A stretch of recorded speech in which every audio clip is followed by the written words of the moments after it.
শুনি, মানে একেবারেই ছোটবেলা থেকে যেখান থেকে বলার আছে। একটু বাবা মার কথা দিয়ে শুরু করি, as I am coming from them.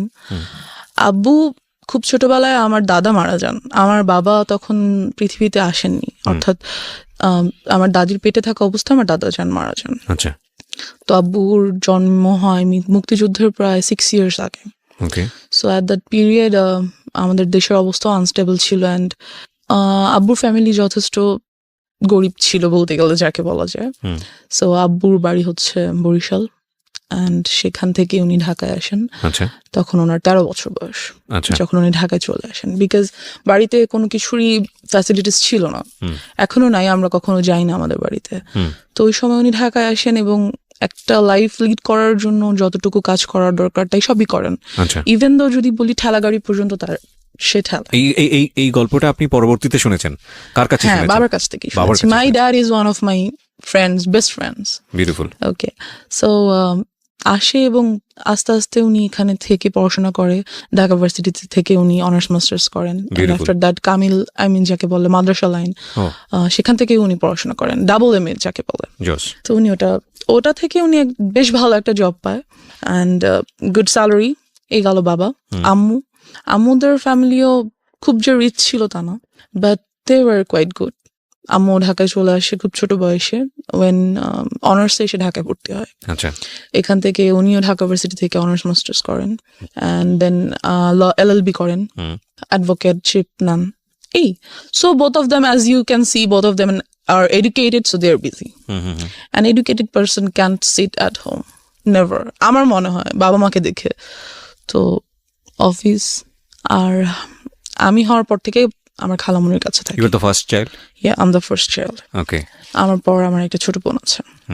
Age gap 8-9।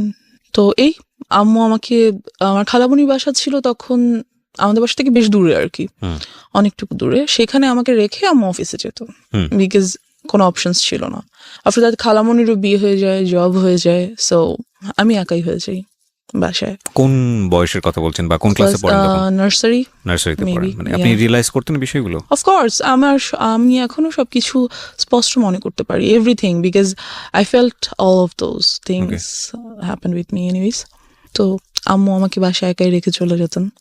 আমরা যে বিল্ডিংটাতে তখন থাকতাম, ভাড়া থাকতাম, ওখানে 7 তলা বিল্ডিং এর অনেক বাচ্চা কাছে ছিল, যা হয় সবার সাথে খেলাধুলা করতাম। আর মেইনলি আমি ছেলেদের সাথে বেশি খেলাধুলা করতাম ছোট থেকে। আমার কাছে হাড়ি পাতিল খেলা তেমন বেশি পছন্দের ছিল না, বরং ফুটবল ক্রিকেট বেশি পছন্দের ছিল। অনেক কাটাছেড়া করতাম। যেহেতু আম্মু নেই, বারণ করার কেউ নেই, আমি আমার মতো। তো সেই থেকে দেখা যায় আমি একা, সবাই তো জানে সেটা, আমি বাসায় একা। এখানে একটা ট্র্যাজেডি বলি, সেটা হচ্ছে আমার যে বড় খালামণি, তার ছোট মেয়ে, she is also now very happy, but at that moment she had lots of relationships and she used to talk about all this. কোথাও গেলে, কারোর সাথে দেখা করতে গেলে আমাকে নিয়ে যেত। So I used to আমি মাত্র নার্সারিতে পড়তাম, এগুলো নিশ্চয়ই এত কিছু বোঝার মতো মেন্টালিটি হয়নি। She had lots of relationship, মানে একদিন এক ছেলের সঙ্গে দেখা করতে যেত, রাইট, দেখা করতে যেত। এবং আমাকে স্কুল থেকে যখন উনি নিয়ে আসতেন বাসায়, তখন দেখা করতে যেত। আর আমি দেখতাম কথা বলছে, দেখা করছে, কেন অপোজিট অ্যাট্রাক্টস, উইচ ওয়াজ এই থটটা আমি আস্তে আস্তে বুঝতে পারতে শুরু করলাম at the age of 7 or 6 or 7। যেটা তো কখনই পসিবল না একটা বাচ্চার ক্ষেত্রে, বিকজ আমি ছিলাম ওখানটাতে। যাই হোক, কিছুদিন পর বড় খালামুনিরা বাসা চেঞ্জ করে অন্য কোথাও বাসা নিয়ে নিল। এবার যেটা হলো, আমাদের বিল্ডিং এর নিচ তলায় একটা ভাড়া থাকতো একটা মেয়ে। আমাদের বাসা যেহেতু খালি থাকতো অলওয়েজ, ওর বয়ফ্রেন্ডকে আমাদের বাসায় নিয়ে আসতো। এটা আপনার ফ্যামিলি মেম্বাররা জানতো? না, জানতো না, কেউ জানতো না। নিয়ে আসতো বলতে কি, মানে আপনি যখন ফ্রি থাকতেন তখন আসতো? আমি ফ্রি বলতে ওর বয়ফ্রেন্ডকে নিয়ে আমাদের বাসায় আসতো কথা বলার জন্য আর সামথিং। তো আমাদের বাসার 2টো রুম ছিল, ভাড়া যেহেতু ছিলাম 2টো রুম ছিল। সামনে ড্রয়িং রুম, মাঝখানে একটা ছোট ডাইনিং, আর ভিতরে একটা বেডরুম। তো ওই বেডরুমটাতে ও বয়ফ্রেন্ডকে নিয়ে থাকতো। আর ওটার যেটা মেইন প্রবলেম, সেটা হচ্ছে লাগানো যায় না দরজাটা। তো I use to see whatever they use to do, and mention করেই দেই, they use to have physical relationships over there, and আমি দেখতাম তো। দেখতাম, ফিল করতাম লাইক কেন হচ্ছে এটা, বোঝার চেষ্টা করতাম, বা ইটস সামথিং। কিন্তু আপনি কি ওটা আপনার ফ্যামিলি মেম্বারকে নোট করতেন কখনো যে তোমরা না, যখন বাসায় থাকো না নোট তখন? করতে পারিনি, এটারও একটা রিজন আছে। তো ওয়ান ডে আমি ওর আম্মুকে বলি ব্যাপারটা, ওকে, আপুর আম্মুকে, যে আন্টি একটা ভাইয়াকে নিয়ে প্রায় আপু আমাদের বাসায় আসে। আন্টি আপুকে অবশ্যই বকা দেয়, অ্যান্ড আফটার দ্যাট ডে আপু আমাকে টর্চার করে, খুব মারে। যখন আম্মু অফিসে চলে যায় আপু এসে আমাকে খুবই মারে। আমি একটা জিনিস বুঝতে পারছি না যে আপনার বাবা মা যখন বাসায় থাকছে না তখন আপনাকে গাইডেন্স দিচ্ছে কে? কেউ না, লাইক আমি একাই স্কুল থেকে বুয়া নিয়ে বাসায় রেখে চলে যেত, হ্যাঁ, খাবার রেডি করা থাকতো, আমি খেতাম, ঘুমিয়ে থাকতাম, হোমওয়ার্ক করতাম, সন্ধ্যায় তো আম্মু চলেই আসতো। আপনাকে স্কুল থেকে পিক অ্যান্ড ড্রপ করতো কে? বুয়া, একটা বুয়া ছিল বাসায়, যে বাসার কাজকর্ম করতো। আর আপনার বাসায় আপনি যখন একা থাকতেন তখন আপনার বাসার আশেপাশের লোকজনের ইজি এন্ট্রান্স ছিল? ইয়া, কোয়াইট আমার কাছে মানে অ্যাবসার্ড মনে হচ্ছে। মনে হচ্ছে না? তাই তো। কারণ একটা যাই হোক। বাসায় একটা মেয়েকে রেখে এসেছি আমি, আশেপাশের লোকজন ঢুকছে বাসায়। Yeah, এবং- that's one of the faults which my mom and dad did. তারা, এটা একটা ভুল যেটা তারা আপনি কখনো করেছে। এগুলো নোটিস করতেন না বাবা মাকে যে আজকে অমুক এসেছিল বাসায় বা এমুক আসছে? করতাম, কিন্তু আপুর ব্যাপারটা করিনি তখনও। বলতাম, সবই বলতাম। আর আসলে আব্বু আম্মু এত বিজি ছিল, এতটা বেশি বিজি ছিল, বিকজ ইউনো যেখানে আম্মুর গাইডেন্সটা কম থাকে সেখানে আম্মুর সাথে বন্ধুত্ব হয় না। আর যখন বাচ্চাদের বাবা মার সাথে বন্ধুত্ব না হয় তখন তারা শেয়ার করতে পারে না কোনো কিছু। মাই হাম্বল রিকোয়েস্ট ইজ, আজকের এই স্টোরিটা সবাই আমাদের সোশ্যাল কন্টেস্ট এবং পারিবারিক অবস্থা থেকে চিন্তা করবেন যে আমাদের একটা শিশুর বড় হওয়ার জন্যে আমরা যতটা না খেলার মাঠ নিয়ে চিন্তা করি, ঘরের ভেতরের পরিবেশ নিয়ে কি আমরা অতটা চিন্তা করি? এটা খুব খুব খুব important. It's a very serious issue, এবং আমার মনে হয় আজকে ওই জায়গাগুলোকে আমাদের সবার নক করা উচিত। বিকজ ওর লাইফে যেটা ঘটেছে সেটা আরেকজনের লাইফে ঘটুক, আমরা এটা চাই না। It's a social learning, it's a family learning. Okay, এবং আমি ওকে স্যালুট জানাই যে ও নিজেকে এক্সপোজ করে অন্তত আরও 10টা ফ্যামিলিকে সতর্ক করার জন্য এখানে এসছে। জি, তারপর কি হলো? আপনাকে খুব মারলো? হ্যাঁ, খুব মারলো। আমি ভাবলাম আম্মুকে বলবোই যে আপু আমাকে এত মারছে, অ্যান্ড শি টোল্ড মি যে আমি এটা কাউকে বলতে পারবো না, যদি বলি সে আমাকে মেরেই ফেলবে, as I was a child. আর আম্মুকে আমি বললাম ব্যাপারটা, যে আম্মু আপু তো একটা ভাইয়াকে নিয়ে মাঝে মাঝে বাসায় আসে। আম্মু জিজ্ঞেস করলে সে কি করে, কেন আসে, তুমি আসতে দাও কেন, গেট লাগিয়ে রাখো না কেন, ঢুকতে দাও কেন? বললো আপু আমাকে খুব মারে, বকা দেয়, না ঢুকতে দিলে খুব রাগ করে। তো আম্মু এই ব্যাপারটা নিয়ে ওনাদের সাথে কথা বললো, ওই আপুর ফ্যামিলির সাথে।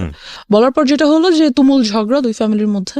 ওরা কি খুব পাশাপাশি ছিল আপনাদের? হ্যাঁ, আমরা ছিলাম 4 তলায়, ওরা ছিল নিচতলায়। আচ্ছা, এই তো খুবই ঝগড়া লাগলো। পরবর্তীতে যে আমাদের বাড়িওয়ালা, উনি আমাদেরকেই বের হয়ে যেতে বললো, ভেরি যেখানে বের হওয়ার কথা ওদের, অ্যাজ ফল্টটা ওদের ছিল, আমার না, বাট আমাদেরকে বের হয়ে যেতে বললো। সো আমরা সামহাও প্রবলেমটা সলভ হলো, ইস্যুটা ঠান্ডা হলো, আপুটার আমাদের বাসায় আসে না। ওকে। এবার যেটা হলো, আমার মেন্টালিটি লাইক ওই জায়গাটা থেকে অনেক আনস্টেবল হয়ে গেল, কি বলবো এটাকে, unbalanced. So I use to think like কেন হচ্ছে এই জিনিসগুলো, বা এগুলো কি, কেন, some kind of curiosity. Like of course একটা কিউরিয়াসিটি গ্রো হ্যাঁ, করলো। like- আপনি তখন নার্সারিতে পড়েন? তখন আমি 1-এ উঠেছি। ওকে, অ্যান্ড আমার কাছে ব্যাপারটা খুবই আনইউজুয়াল লাগতো। ওকে প্রিয় শ্রোতা, গল্পের মাঝখানে ছোট্ট একটা পজ দিচ্ছি সবার জন্য অ্যানাউন্সমেন্ট।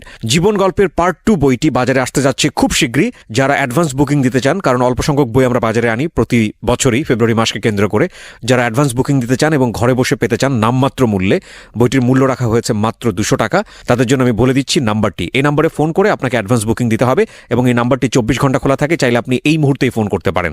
নাম্বারটি হচ্ছে boibajar.com-এর 09611262020।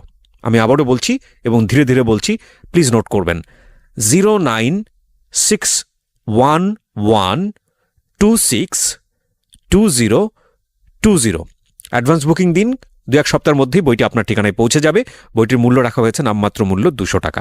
ওকে, As I have seen them doing something like that, so আমার কাছে অনেক আনইউজুয়াল লাগতো যে এটা কেন হচ্ছে। আমার একটা ফ্রেন্ড বলা যায় না ঠিক, আমার থেকে সিনিয়র ছিল তখন, ও মেবি ক্লাস 3 or 4-এ পড়ে। I use to talk a lot with her. তো সেই ব্যাপারে আমাকে অনেক কিছু বলে। একটা বাচ্চা কি বা বলতে পারে, 3-4-এর একটা বাচ্চা, যতটুকুই ওর কাছে মনে হয়েছে বা ও যা বুঝে সেখান থেকে বলছে আমাকে। Anyway, so and after that আমাদের 6 তলায় একটা ছেলে থাকতো। He proposed to me when I was in class 1. Seems funny. Anyways, so আমাকে প্রপোজ করলো যে I wants to B your boyfriend. So I was like yeah I got a chance. হ্যাঁ, সবার কাছে, আমার কেন নাই? আপুর আছে, ওই আপুর আছে, সেই আপুর আছে, হ্যাঁ That's the আমার point. এরকম করা উচিত। তো I said okay. So he like কিছু না বুঝিয়ে ওকে করে দিলেন। হ্যাঁ, সবার আচ্ছা, আছে, okay, সুতরাং fine. আমার ইটস আ ফ্যাশন। হ্যাঁ আমিও যাবো, ওকে ফাইন, গুড গুড, কি হবে I don't know, like boyfriend good, ওর সাথে ঘুরবো ফিরবো কথা বলবো, এই তো। সো একই স্কুলে ছিলাম আমরা, নিয়ে আসতো। আমি ক্লাস 1-এ ছিলাম, সিরিয়াসলি আমি এখন বলতে গেলেও এম্বারেসড ফিল হয়, like how did I do that? No, there is a reason, of their course, is a definitely reason. But আমারও হয়তো বা বোঝা উচিত ছিল নিজেকে, হয়তো like take we care can করা উচিত ব্লেম ইউ ছিল, বিকজ আপনি একটা চাইল্ড সে সময়, রাইট? বোঝা উচিত ছিল আপনার প্যারেন্টের। যাই হোক, আমরা সেই ডিসকাশনে পরে ইয়া, যাব। বাট তারা আসলে কিভাবেই বা বুঝবে? আমিও তো তাদেরকে ঠিক Blame ওভাবে করতে বলতে পারি না। পারি নাই। It's a situation actually. Like, okay yeah. So, yeah, then he was my first boyfriend. Okay Then somehow ওরা বাসা চেঞ্জ করে ফেলে। বয়ফ্রেন্ড এই আর কি, ও তো একটা বাচ্চা, ওই বা বয়ফ্রেন্ড গার্লফ্রেন্ডের কি বুঝে? যাই হোক, তো somehow ওরা বাসা চেঞ্জ করে ফেলার পরে I used to like a boy. I used to like him very much because he looked very cute. So বাচ্চা ছিলাম দুজনেই, ও আমার ক্লাসমেট ছিল, তখন আমি 2-তে উঠেছি। এনিওয়েজ, তো এই তারপর আমরা ওখান থেকে বাসা চেঞ্জ করে ফেলি। বাসা চেঞ্জ করে আমার যে বর্তমান বাসা, মানে আমাদের নিজেদের বাড়ি করে ফেলি আর কি, সেখানে চলে আসি। আসবার পর আমরা এখান থেকেই শুরু হয় আমার লাইফের মোস্ট ট্র্যাজিক পার্ট, বিকজ আমাদের যে এলাকাটা মেনশন করছি না, বাট কি বলবো, এলাকা বলা যায় না আসলে। Can any people like live there? I feel, because ওই সময়টাতে ওটা মানুষের বসবাস উপযুক্ত তো ছিল না, I guess. Fine, I want to listen your Anyways, story, what then, happened there. হ্যাঁ, আমরা একটা মৃত্যুর জন্য যেটা একটা অনুষ্ঠান হয়, কাইন্ড অফ কুলখানি বা খাওয়ায়, কোনো কিছু, না কুলখানি। আই ডোন্ট নো, অনেকজনকে ডেকে খাওয়া দাওয়া করায়, আচ্ছা, সামথিং okay. Like that. অনেক ছোট ছিলাম, মনে নেই, 2-তে আমি তখন উঠেছি মাত্র। যাই হোক, তো সেখানে আমরা যাই। যাওয়ার পর যেটা হয়, আমরা একটা আমার এক কাইন্ড অফ নানা, মানে আমার আম্মুর খালু যান হয়, ওনাদের গাড়িতে করে সেখানে যাই। তো ওই গাড়ির ড্রাইভার, সো আই ওয়াজ, আমি একটু ছোট বাচ্চাই ছিলাম এই যে, তো সে আমাকে খুব কোলে টোলে করে নিয়ে আদর করে, এখানে ওখানে ঘুরাতে নিয়ে যায়। And then I noticed something, যেহেতু আমি অনেক কিছুই বুঝি এই ব্যাপারগুলোতে, লাইক ফিজিক্যালি কিভাবে you have to save yourself, আমি অনেকটাই বুঝি এই ব্যাপারগুলো। তো he tries to touch my private parts, and আমি বুঝতে পারি ব্যাপারগুলো, ফিল করি। সো আমি ওনার কাছে আর যেতে চাই না। কি ছিল উনি? Driver, as I said. আপনাদের ড্রাইভার? নো, যাদের গাড়িতে করে আমরা গেছি, আমার নানা ভাইয়ের driver. Okay, so he tries to like kind of, এটা first embarrassment of Yeah, your life. এবং এই first ঘটনা ঘটার embarrassment. পরে আপনি কি করলেন? তা আমি যেতে চাই না ওনার কাছে, যে না, Okay. আমি মানে ওখানেই আমরা আছি তখনও, কিন্তু আমি আম্মুর কাছে চলে যাই যে আমি যাবো না ওনার কাছে। কিন্তু আমি কেন যেন আম্মুকে বলতে পারি না, লাইক আমার সাথে এটা হচ্ছে, আমার এটা ফ্রি ভাবে আম্মুকে বলা উচিত, কেন যেন আমার আম্মু আব্বুর প্রতিও ওই ভরসাটা আসে না যে না আমি বলতে পারি। I don't no Y, but আমি বলতে পারি না। সো আম্মুকে আমি বলি যে আমার ওনাকে ভালো লাগছে না, আমি ওনার কাছে যাবো না। দেন আমরা ওখান থেকে চলে আসি, অ্যান্ড খুবই ট্রিক করে উনি আম্মু আব্বুর নাম্বারটা নিয়ে নেয়, ফোন নাম্বারটা নিয়ে নেয়, যে হ্যাঁ আমরা কোথাও যেতে হলে আমাকে ফোন দিবেন, আসবো, হ্যান ত্যান ফ্যান। যদিও উনি কিন্তু আমার নানা ভাইয়ের পার্সোনাল ড্রাইভার। ওকে, সো বলে যে হ্যাঁ প্লিজ যাবো হ্যান ত্যান ফ্যান। তারপর আমার নাম্বারটা দিয়ে দেয়, এবং আরো 2বার আমরা 2টো জায়গায় যাই, এবং ওনাকে সাথে করে নিয়ে যাওয়া হয়। আচ্ছা। সো এই হচ্ছে আমার first harassment or something like that. Secondly যেটা হয়, এবং এটা আপনি কাউকে বলেননি? না, এটা আমি কাউকে বলিনি, ইভেন এখনো পর্যন্ত আব্বু আম্মুকে আমি এইভাবে বলিনি। ফার্স্ট টাইম আপনি আজকে বললেন এখানে?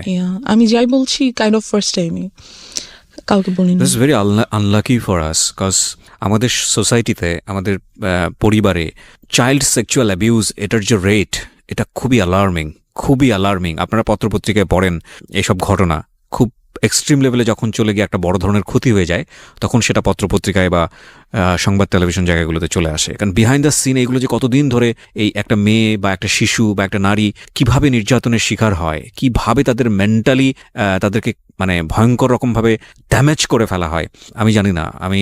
আমার মনে হয় এই জিনিসগুলোকে আরও বেশি করে এক্সপোজ করা উচিত, বলা উচিত। কজ আমি ভিকটিম, আমি কেন এটা বলতে পারবো না? কোথায় সমস্যা? ট্যাবুটা কোথায়? মানে আমাকে কেউ একজন সেক্সুয়ালি হ্যারাসমেন্ট করেছে, আমাকে কেউ একজন ফিজিক্যালি অ্যাবিউজড করেছে, অথচ সেটা নিয়ে আমি সোসাইটিতে মুখ খুলতে পারবো না, সেটা নিয়ে আমি বলতে পারবো না। কি আশ্চর্য মেন্টালিটি! মানে সেটা নিয়ে বললে আমার দিকেই আঙুল তোলা হবে, সেটা নিয়ে বললে আমাকে মনে করা হবে মেয়েটা খারাপ, বা ছেলেটা খারাপ, বা ওনার ফ্যামিলি খারাপ। কি ভয়ঙ্কর রকম মানে বাজে মেন্টালিটি আমাদের সমাজের। কিন্তু এই যে আমাদের এই মেন্টালিটিটা, এটাই কিন্তু যুগের পর যুগ এই প্রবলেমগুলো কিভাবে জিয়ে রেখেছে। আজকে যদি পরিবারের কাছে এই মেয়েটা এতটা বেশি সাবলীল হতো, আজকে যদি ওর বলার ক্ষমতা তৈরি হতো, ওকে যদি এনভায়রনমেন্টটা দেওয়া হতো, তাহলে ওর শৈশবটা হয়তো বা এরকম হতে পারতো না। কজ ও বলেছে একটু আগে যে this is the number one. আরও কি যে অপেক্ষা করছে আপনাদের জন্য, আপনারা একটু শুনুন, তাহলে বুঝতে পারবেন। জি বলুন। তারপর যেটা হয়, তো ওই ড্রাইভারের সাথে আমাদের আর দেখা হয় না। Anyways he is vanished somehow. So after that আমার চাচাতো ভাই আমাদের বাসায় থাকতে আসে for some reason. Somehow maybe আমাকে লাইক করতো আর সামথিং। তখন আমি ক্লাস 3-তে উঠেছি। তো ও কত বড় হবে, মেবি 9-10-এ পড়ে, এরকম হবে। আপনি তখন ক্লাস 1-এ? 3-তে পড়ি। 3-তে? বাসায় একদিন হঠাৎ স্কুল থেকে এসে দেখি ও বাসায়। ওই টাইমে যেটা হয়, আমাদের বাসায় একটা পার্মানেন্ট কাজের মেয়ে রাখা হয়। তো মেয়েটা নিজেই যথেষ্ট ন্যাস্টি পার্সন। এনিওয়ে, সো চাচাতো ভাই থাকতে আসে আমাদের বাসায়। তো একদিন আমাদের সবার রুম আলাদা, জর্জার রুম। আমাদের বাসায় 5টা বেডরুম, অ্যান্ড জর্জার বেডরুম 4টার। বাট আমি তখন কার সাথে, কাজের মেয়েটা আমার সাথে ঘুমায়, মানে আমার রুমে ঘুমায়। তো আমি একদিন ঘুমিয়ে আছি, ঘুম থেকে ঘুমের মধ্যে আর কি হঠাৎ ফিল করি that someone is like embarrassed, had embraced me, something like that. তো আমি ঘুম ভেঙে যায়, পিছনে ফিরে দেখি যে আমার ভাইয়া। তো আই ওয়াজ লাইক, চিল্লাবো না, কান্না করবো না, কি করবো কিছু বুঝতেই পারি না। দেন আই ওয়াজ লাইক, ভাইয়া এখানে কি করো, হ্যান ত্যান। আমি উঠে বসে যাই। বসে যাওয়ার পরে তো বুঝতে পারে যে কাজের মেয়েটা নিচে ঘুমাচ্ছে। তো বুঝতে পারে যে আমি যদি এখন কিছু বলি তাহলে কাজের মেয়েটা উঠে যাবে, আম্মু আব্বু চলে আসবে, অ্যান্ড যাই হোক, তো ওদিনও চলে যায়। ওদিন চলে যায়। পরের দিন শুক্রবার দিন সবাই বাসায় ছিল। What was his response? আপনি তো ওকে জিজ্ঞেস করলেন যে তুমি এখানে কি হ্যাঁ, করো? তুমি এখানে কি করো? এমনি আসছি, নাথিং, লাইক চলে যায়, উঠে চলে যায়। পরের দিন শুক্রবার দিন সবাই বাসায় ছিল, তো আমরা ছাদে গিয়েছি। আমাদের ছাদটা খুব সুন্দর, গাছ লাগানো চারিদিকে, বসার মতো স্পেস আছে, টেবিল আছে, যাই হোক। তো ওখানে আম্মু চা করে নিয়ে গেছে, সবাই চা খাচ্ছে, ভাইয়াও গিয়েছে উপরে। ছাদটা 2টো ছাদ, একটা হচ্ছে চিলে কোঠার একটা ছাদ আছে, আর মেইন ছাদটা নিচে। তো আমি আর আমার কাজের মেয়েটা চিলে কোঠার ছাদে উঠেছি। আমার বেস্ট ফ্রেন্ড সবসময় ছিল কাজের মেয়েরা। যারাই কাজের মেয়েরা আসতো তারাই আমার বেস্ট ফ্রেন্ড, বিকজ কেউ তো সাথে থাকে না, ওরাই সাথে থাকে। তো ওকে নিয়ে আমি ছাদে বসে আছি। তো ভাইয়া উপরে উঠছে, উঠে আমার কাঁধে হাত রেখে বললো, পড়াশোনা কেমন চলে, হ্যান ত্যান। বললাম হ্যাঁ ভালো। বলতেছে কোনো ম্যাথে প্রবলেম হলে আমাকে দেখাও, ইত্যাদি ইত্যাদি কথা বলতেছে। And he tried the same thing that I faced with that driver. He was trying to touch some of my private parts. তো কাজের মেয়েটা এটা বুঝতে পারে, বিকজ আমার থেকে বেশ বড়। তো আমাকে বলে, আপু চলে নিচে চলে যাই। তো আমিও ফিল করছিলাম, সো আই ওয়াজ লাইক হ্যাঁ নিচে চলে যাবো। বাট ভাইয়া আমাকে যেতে দিচ্ছে না। সো না থাকো, এখানে কত সুন্দর লাগছে, পরিবেশটা ভালো লাগছে, যেতে দিচ্ছে না। এই গেল সামহাও। তো আমি চলে আসি নিচে, কিছুক্ষণ বাদে চলে আসি। তাই আম্মুকে বলি ব্যাপারটা, যে আম্মু ভাইয়া আমার সাথে, আমি আম্মুকে ডাইরেক্টলি বলি যে আম্মু ভাইয়া আমার প্রাইভেট পার্স টাচ করার চেষ্টা করে। এটা বলার পর আমার চাচার সাথে আর কি আব্বুর তুমুল ঝগড়া হয়। ও তার মানে আলটিমেটলি আমি একবার বলে ফেলি, হ্যাঁ একবার বলি আম্মুকে, এন্ড আম্মু আব্বুকে বলে, দেন তো ওদের সাথে খুবই ঝগড়া হয়। আর ওই ভাইয়াকে আমাদের বাসায় আসতে মানা করে দেয়। এখন ব্যাপার হচ্ছে, আব্বু আম্মুই বা কি করবে, এতবার, এতজন, এত মানুষ, কয়জনকে বাসায় আসতে মানা করবে, কয়জনকে ধরে রাখবে, দরজা কি সবসময় বন্ধ রাখবে বাসার? এটা তো সম্ভব না। যাই হোক, সামহাও ওটা চলে যায়। আমি তখন ক্লাস 3-তে, এবং আম্মু আমার জন্য একটা টিচার রাখে। আমার বাসায় কখনো টিচার ছিল না, আম্মুই পড়াতো। বাট তখন দেখা যায় যে আম্মু তখন অ্যাডভোকেটশিপটা ছেড়ে দেয়, ছেড়ে দিয়ে আম্মু একটা গভর্নমেন্ট জব নেয়। এতে করে যেটা হয় যে আম্মু খুবই বিজি হয়ে যায়। ওখানে তো অ্যাডভোকেটশিপে হচ্ছে কেস পাবো, যাবো, এরকম কিছু পাবো না, বাসায় আছি। বাট একটা জব ইজ 9 to 5 ডিউটি। আর আম্মুর যেই অফিসটা পড়ে যায় অনেক দূরে, সেখানে যেতেই প্রায় 1.5-2 ঘন্টার মতো লাগে। সো আমাকে একেবারেই টাইম দিতে পারে না। বাট তখন যেটা হয়, আমার খালামণিকে তারা আমাদের বাসায় নিয়ে আসে, খালামণি আর তার হাজব্যান্ডকে। অ্যান্ড আমার সেফটির জন্য আব্বু আম্মু তাদেরকে একটা ফ্ল্যাট গিফট করে দেয় আমাদের বাসায়, ওকে, যে যাতে আমার ছেলে মেয়েরা সেফ থাকে, এই জন্য। তো খালামণিও জব করে, মেইন প্রবলেম এখানেই। তো দেখা যায় সেটা আসলে কি বলবো, সবসময় সবাই সবকিছু বুঝে না, ইউনো, অনেক সময় আমরা অনেক কিছু দেখেও দেখতে পারি না, ব্যাপারটা এরকম। প্রিয় শ্রোতা, জীবন গল্পের এখন পর্যন্ত সেরা কয়েকটি গল্প এবং রেডিওতে অপ্রকাশিত একটি গল্প, একটি বিশেষ গল্প নিয়ে এবারের বই প্রকাশ হতে যাচ্ছে জীবন গল্প পার্ট 2। যারা এই বইটি ঘরে বসেই সংগ্রহ করতে চান, কারণ অল্প সংখ্যক বই বাজারে আনা হয় প্রতি বছরই ফেব্রুয়ারি মেলাকে কেন্দ্র করে, বইমেলাকে কেন্দ্র করে, তারা ফোন দেবেন এই নাম্বারে। নাম্বারটি হচ্ছে boibajar.com-এর এবং নাম্বারটি হচ্ছে 09611262020। আমি আবারও বলছি 09611262020। এই নাম্বারটিতে ফোন দিন। বইয়ের মূল্য রাখা হয়েছে সর্বসাকুল্যে 200 টাকা মাত্র। ওকে, যেখানটায় আমরা ছিলাম। যাই হোক, তো খালামণি থাকে, তো আমার জন্য একটা টিচার রাখা হয়। টিচারটাকে বলা হয় যে তুমি সন্ধ্যায় আসবো, কারণ আমি সন্ধ্যা বাসে আসবো। আম্মু বলে যে আমি সন্ধ্যায় আসবো আর তুমিও সন্ধ্যায় আসবো। Your mom is lawyer. Yeah. That time উনি কি প্র্যাকটিসে ছিল? না, উনি তখন প্র্যাকটিস ছেড়েছে, মাত্র নিউ ছেড়ে একটা গভর্নমেন্ট জবে ঢুকলো। ওকে। তো ওনাকে বললো যে সন্ধ্যার পর আসতে, যেহেতু সন্ধ্যার পর আমার অফিস থেকে আসবে। এই তো আমাদেরকে আমার রুমে বসে পড়তে নিষেধ করে দেওয়া হলো। যেটা করা হলো যে ড্রয়িং রুমে বসে পড়বে, যাতে আমি দেখতে পারি তোমাদেরকে। যাই হোক, তো আম্মু ড্রয়িং রুমে বরাবরই ডাইনিং রুমে বসে আম্মু অফিসের কাজ করতো ল্যাপটপে, আর আমি স্যারের কাছে পড়তাম। তা অনেক সময় দেখা যায় সব সময় কি আর সন্ধ্যার পর আম্মু চলে আসতে পারে, রাস্তায় জ্যাম থাকে, অফিসে কাজ থাকে, অনেক কিছুই। সো ইয়া, এরকমই মাঝে মাঝে হতো। অ্যান্ড আমার স্যারকে খুব ভালো লাগতো, কারণ স্যার আমাকে খুব আদর করতো, খুব সুন্দর করে বুঝাতো, একটা টিচারকে যেভাবে ভালো লাগা উচিত। That's it. তো স্যার যেটা করে যে আমাকে অলওয়েজ স্কুলে নিয়ে পড়ায়। ওয়াই? স্যার বলতে কি, হোম টিউটর আমরা কেমন রাখি একটা বাচ্চার জন্য, অনার্সে পড়ুয়া কোনো ছেলে বা মেয়ে এরকম। তো সে আমাকে অলওয়েজ স্কুলে নিয়ে বসিয়ে পড়াতো। ছোট থেকে আমি খুব হেলদি ছিলাম, so he used to do the same things. তো ফার্স্ট ডেতে তো আপনার বুঝে যাওয়া উচিত ছিল যে এটা তো আসলে ফার্স্ট ডেতে তো উনি এরকম করেনি। ওকে। আফটার 6 or 7 months আমাকে পড়াতে একটা টাইমে এসে এরকম দেন যেটা হলো যে উনি বুঝতে পারলো যে আমি এটা পছন্দ করছি না, এবং এই ব্যাপারটার পর আমি ওনার কাছে যে আর পড়ি না, ওকে, ওনার কাছে যেতে যাচ্ছি না। তো উনি করলো কি, নানান কথা আমাকে বলে, like love and relationship and কোন ক্লাসে তখন আপনি? ক্লাস 3-তে only, and I just can't understand একটা টিচার অনার্সে পড়ে সে কিভাবে ভাবে যে আমি একটা ক্লাস 3 এর বাচ্চাকে রিলেশনশিপ এর ব্যাপারে বলি। I don't know. তো and he said I want to be your boyfriend. একটা teacher, and I was like আমি আম্মুকে বলে দিব। তো বলতেছে বলো, তোমার আম্মু কখনোই বিলিভ করবে না। and he was right. আমি আম্মুকে বললাম আর আম্মু এটা বিলিভ করলো না। কাজ যে টিচারটা ছিল উনি আব্বু আম্মুর খুবই পরিচিত একজনের ছেলে ছিল, বেশ ঘনিষ্ঠ একজনের ছেলে। তো আম্মু এটা কেন বিলিভ করলো না? তারা কি বলতে চাইলো আপনাকে?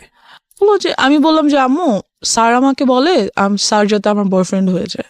তো আমি বললাম আর তোমার সাথে মজা করেছে, something like that. Note this kind of thing please. সাথে মজা করেছে, এটা কিছু না। তুমি স্যার কি এমনিতে তোমাকে কোনো কারণ লাইক আম্মু asked something personal, so I said আমি ওই ব্যাপারে আর কিছু বলতে পারি না। I don't know why. আমি সবসময় এখানটাতে যে আটকে যাই, আম্মুকে বলতে পারি না কেন জানি। আচ্ছা, আপনি আমাকে একটু বলেন যে আগের যে দুটো ঘটনা আপনি আপনার ফ্যামিলিকে জানিয়েছিলেন, তারা কি আপনাকে কোনোভাবে ব্লেম করেছিল? না, করেনি। বা ওরা সেটাকে ওভারকাম করার চেষ্টা করেছে। যেমন ভাইয়াকে বাসায় আসতে মানা করে দিল, এর আগে যে কাহিনীটা বললাম সেটা তো ডেফিনেটলি তারা করেছে, আপনি এটা বলেছেন, কিন্তু থাকে না অনেক সময় আপনাকে দোষ দিয়ে দেওয়া, মেয়েদেরকে দোষ দিয়ে দেওয়া, এটা করেনি।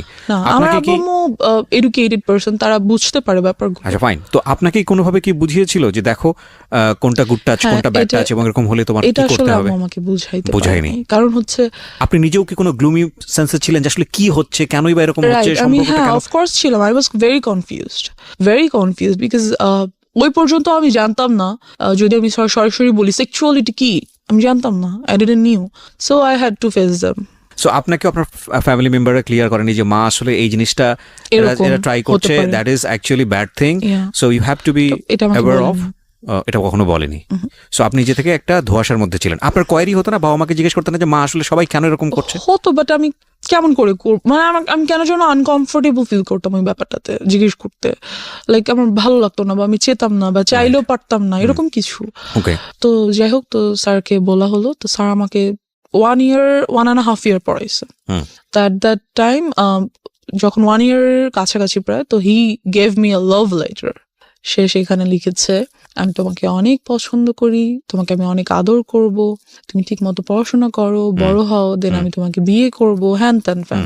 তো আমি আম্মুকে দেখানোর পরিবর্তে সেটা আমার ফ্রেন্ডকে দেখালাম, আচ্ছা স্কুল ফ্রেন্ডসদেরকে। হ্যাঁ। তখন আমি পড়ি ক্লাস 3-তে। হুম। যে কাহিনীটা হলো সেটা হচ্ছে ওই ব্যাপারটা নিয়ে পুরো স্কুলে কাহিনী হয়ে গেল। তো যে ওই মেয়েটাকে ওর স্যার লাভ লেটার দিছে, অ্যান্ড প্রিন্সিপাল আম্মুকে ডাকলো। ও এবং কাহিনী গুলি শুধু করেছে এক জায়গায়, লেগেছে আরেক জায়গায়, এরকম একটা অবস্থা।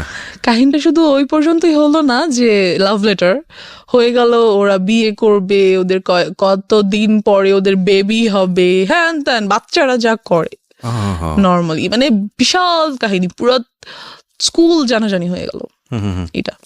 আম্মুকে কিন্তু আমি তখনও বলিনি, ইভেন দো লাভ লেটারটা আমি স্যারকে কোনো রিপ্লাইও করিনি, কিছুই না, বাট ব্যাপারটা পুরো স্কুলে কাহিনী হয়ে গেল। অ্যান্ড প্রিন্সিপাল ডাকলো আম্মুকে। ওকে।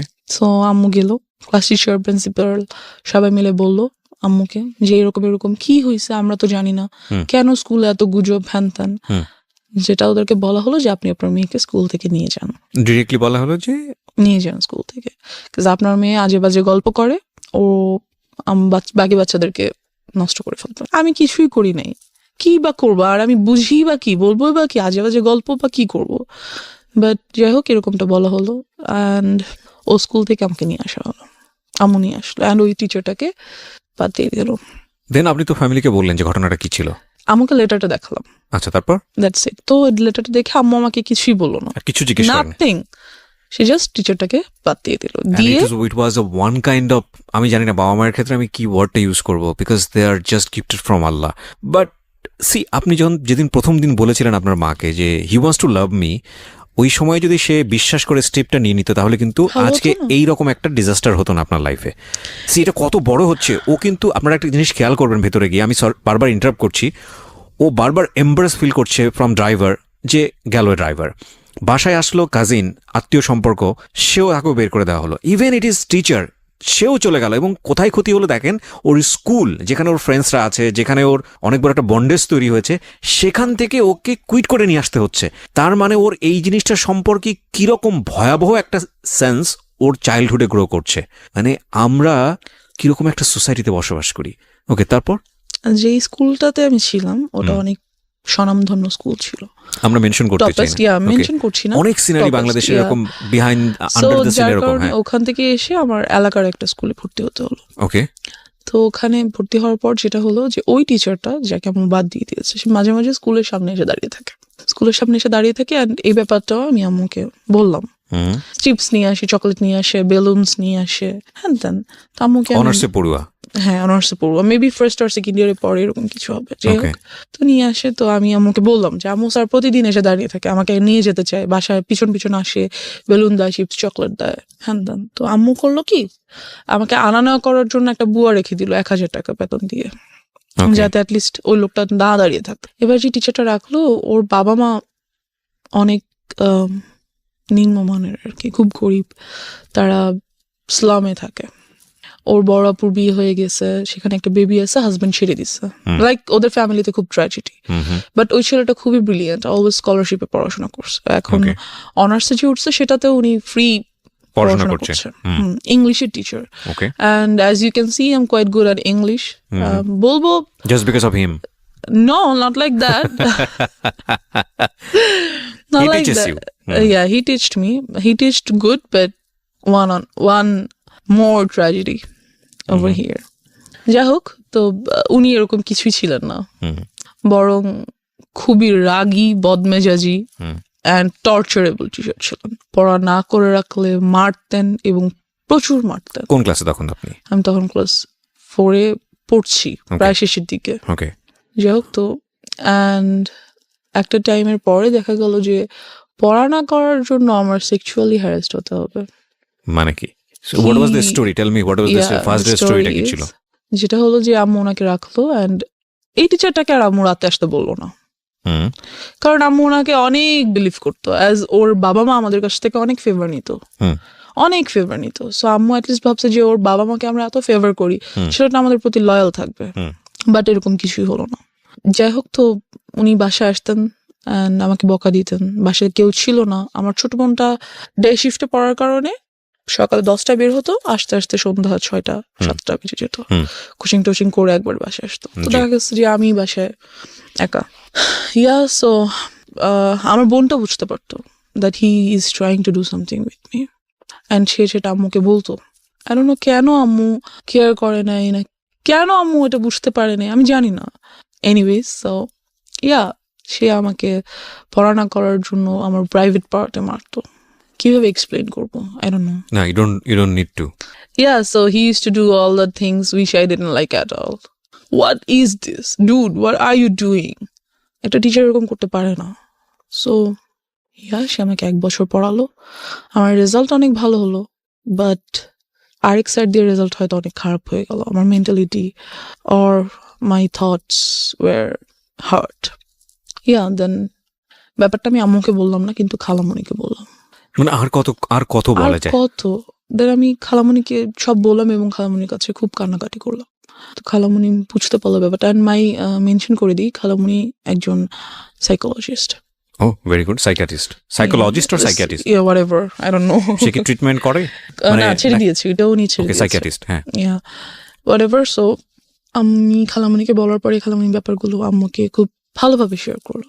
আম্মু যেটা হলো যে বুঝার পরিবর্তে আম্মু খুব রাগ হয়ে গেল যে আমি কি করব, কয়টা টিচার চেঞ্জ করব, একটা আনছি এটাও বলে এটা, আরেকটা আনছি এটাও বলে এটা, সবগুলাকে বাদ দিচ্ছি। এটা কেউ আসলেই এরকম হচ্ছে, না কেউ পড়াশোনা করতে যাচ্ছে না? কি করব, কয়টা টিচার বাদ দিব, টিচার পাবো কোথায়? অ্যান্ড আমাদের যে এরিয়াটা ছিল সেখানে ভালো টিচার পাওয়াও খুব মুশকিলের ব্যাপার ছিল। So she was like fed up, আমি করবোটা কি? বাবাকে বলতে পারছে না, কেন বলতে সে জানে কেন বলতে চাচ্ছে না বাবাকে ব্যাপারগুলো। অ্যান্ড এই টিচারটাকেও আম্মু বাদ দিয়ে দিল এক পর্যায়ে। যে বাদ দেওয়াতে যেটা হলো, বাদ দিবে আর কি, 1 মান্থ পর বাদ দিবে, এরকম মানে মাসের শেষে তো বাদ দিতে হবে, এরকম কিছু। The biggest tragedy of my life. একদিন স্যার 1টা-1:30টার দিকে বাসায় আসলো। স্যার খুব ভালোভাবে জানে এই টাইমে আমাদের বাসায় কেউ থাকে না, এবং স্যারের বিকেল 5টার আগে আমাদের বাসায় ঢোকার নিষেধ।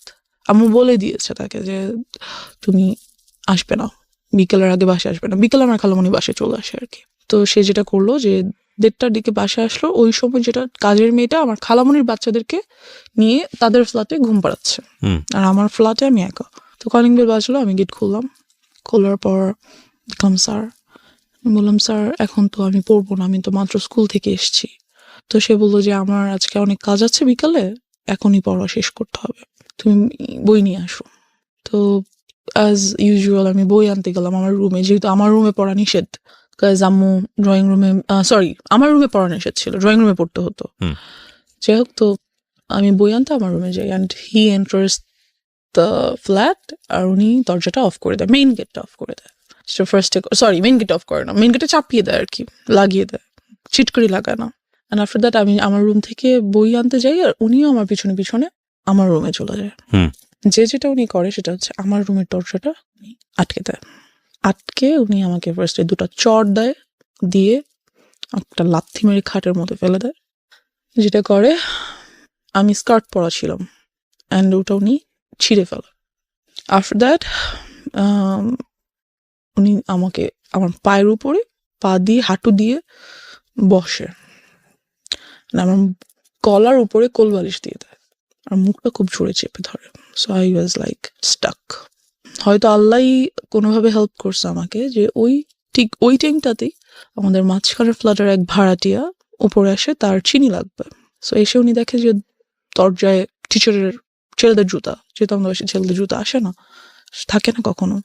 সো নক করা মাত্র দরজাটা খুলে যায়, ধাক্কা দেওয়া মাত্র ঢুকেই ফিল করে যে ভিতরে আমার রুমে কেউ আছে, and something is going on.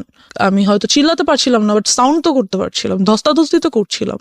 So উনি বুঝতে পারে ব্যাপারটা, বুঝে উনি খুবই প্রচন্ড জোরে আমার দরজায় নক করে, অ্যান্ড স্যার নকটা শুনেই আমাকে ছেড়ে উঠে দাঁড়িয়ে দরজাটা খুলে টেবিলে চলে যায়, যে বসে থাকে, অ্যান্ড আমার দিকে জাস্ট একবার তাকায়, লাইক আ লুক, আমাকে সাবধান করে দাও, হেই ডোন্ট ইউ ডেয়ার, কাউকে বলা যাবে না, সামথিং লাইক দ্যাট। তো আমি যেটা করি, আমি দৌড়ে আন্টিকে জড়িয়ে ধরি, অ্যান্ড কান্না করে দিই, আন্টির কাছে কান্না করি খুবই, যে আন্টি আমাকে কোলে নিয়ে ওনাদের বাসায় চলে যায়। তখন আমি ক্লাস 5-এ পড়ি। নিয়ে যায় এবং জিজ্ঞেস করে কি হয়েছে। ইতিমধ্যে স্যার বাসা থেকে বেরোয় চলে যায়। এরকম একটা অ্যাটাক উনি কেন করলো? কোনো Because ধরনের ওই যে কোনো আমি রেশারেশি? খালামণিকে বলেছি, ও, তার আম্মু যে তার মাকে বলেছে, so ওনাকে কি বিষয়টা আগে থেকে নক দেওয়া হয়েছিল আপনার ফ্যামিলি থেকে, না তোমাকে বাদ দিয়ে দেওয়া হচ্ছে বা এরকম কোনো এই মাসি? Maybe I don't know. অবশ্যই না হলে উনি এরকম করার তো কথা না। Okay, so what was his intents basically? কি ট্রাই, মানে কি চাচ্ছিল সে, যেহেতু জিনিসটা হয়তো সে ভাবছে যে আমাকে যেহেতু বাদ দিয়েই দিচ্ছে, আমার নামে একটা বদনাম হচ্ছেই, তাহলে বদনামটা কিছু না করে কেন হবে, আমি কিছু করি দেন হোক। Maybe something like that. কিছু যে সে করেনি তা তো না, কিছু তো সে করেছে, Right. কিছুটার তো আর বদনাম হবে না। যখন বলে বদনাম হবে তখন তো ফুল বদনামটাই হবে। ফুলটাই হবে, তো Okay. সে চাইছে তো আমি ফুলই করি, Okay, কেন যাই হোক। করবো না। তারপর কি হলো Something আপনার like খালামণির সঙ্গে? that. খালামণি না, সরি, আন্টি আর কি। আন্টি, পাশের বাসার আন্টি, পাশের হ্যাঁ। বাসার আন্টি। তো আমি খুব তখন তো বাসায় কেউ নেই, তো কান্নাকাটি করার পরে আম্মুকে আন্টির সাথে সাথে ফোন করলো। হুম, ফোন করে ব্যাপারটা বললো। বলার পরে আম্মু বললো আচ্ছা ভাবি, ওকে আপনি আপনার কাছে রাখেন। আমি এতটাই ভয় পেয়ে গেছিলাম যে এর পরের 1 month আমি ঘুমাতে পারিনি রাতে। ও, আপনার মা এসে কি করলো?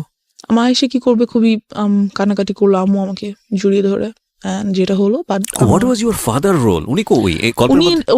উনি আসলে আব্বুকে আম্মু বলতো না, কারণ আম্মু জানে যে আব্বুকে যদি একটার কথা বলে আব্বু খুন করে ফেলবে সবাইকে, সামথিং লাইক দ্যাট। আব্বু অনেক ভালো, খুব কাম মাইন্ডেড, বাট যখন রাগ করে হি spares nobody, something like that. তো এই ব্যাপারটা আম্মু আব্বুকে বললো, কারণ বলাই লাগবে, কিছু করার নেই, এত বড় একটা ঘটনা। রাইট, সো আব্বুকে বলার পর যেটা হলো, আব্বু বললো ওকে আমি পুলিশে দিয়ে দিব, ডেফিনেটলি দেওয়া উচিত।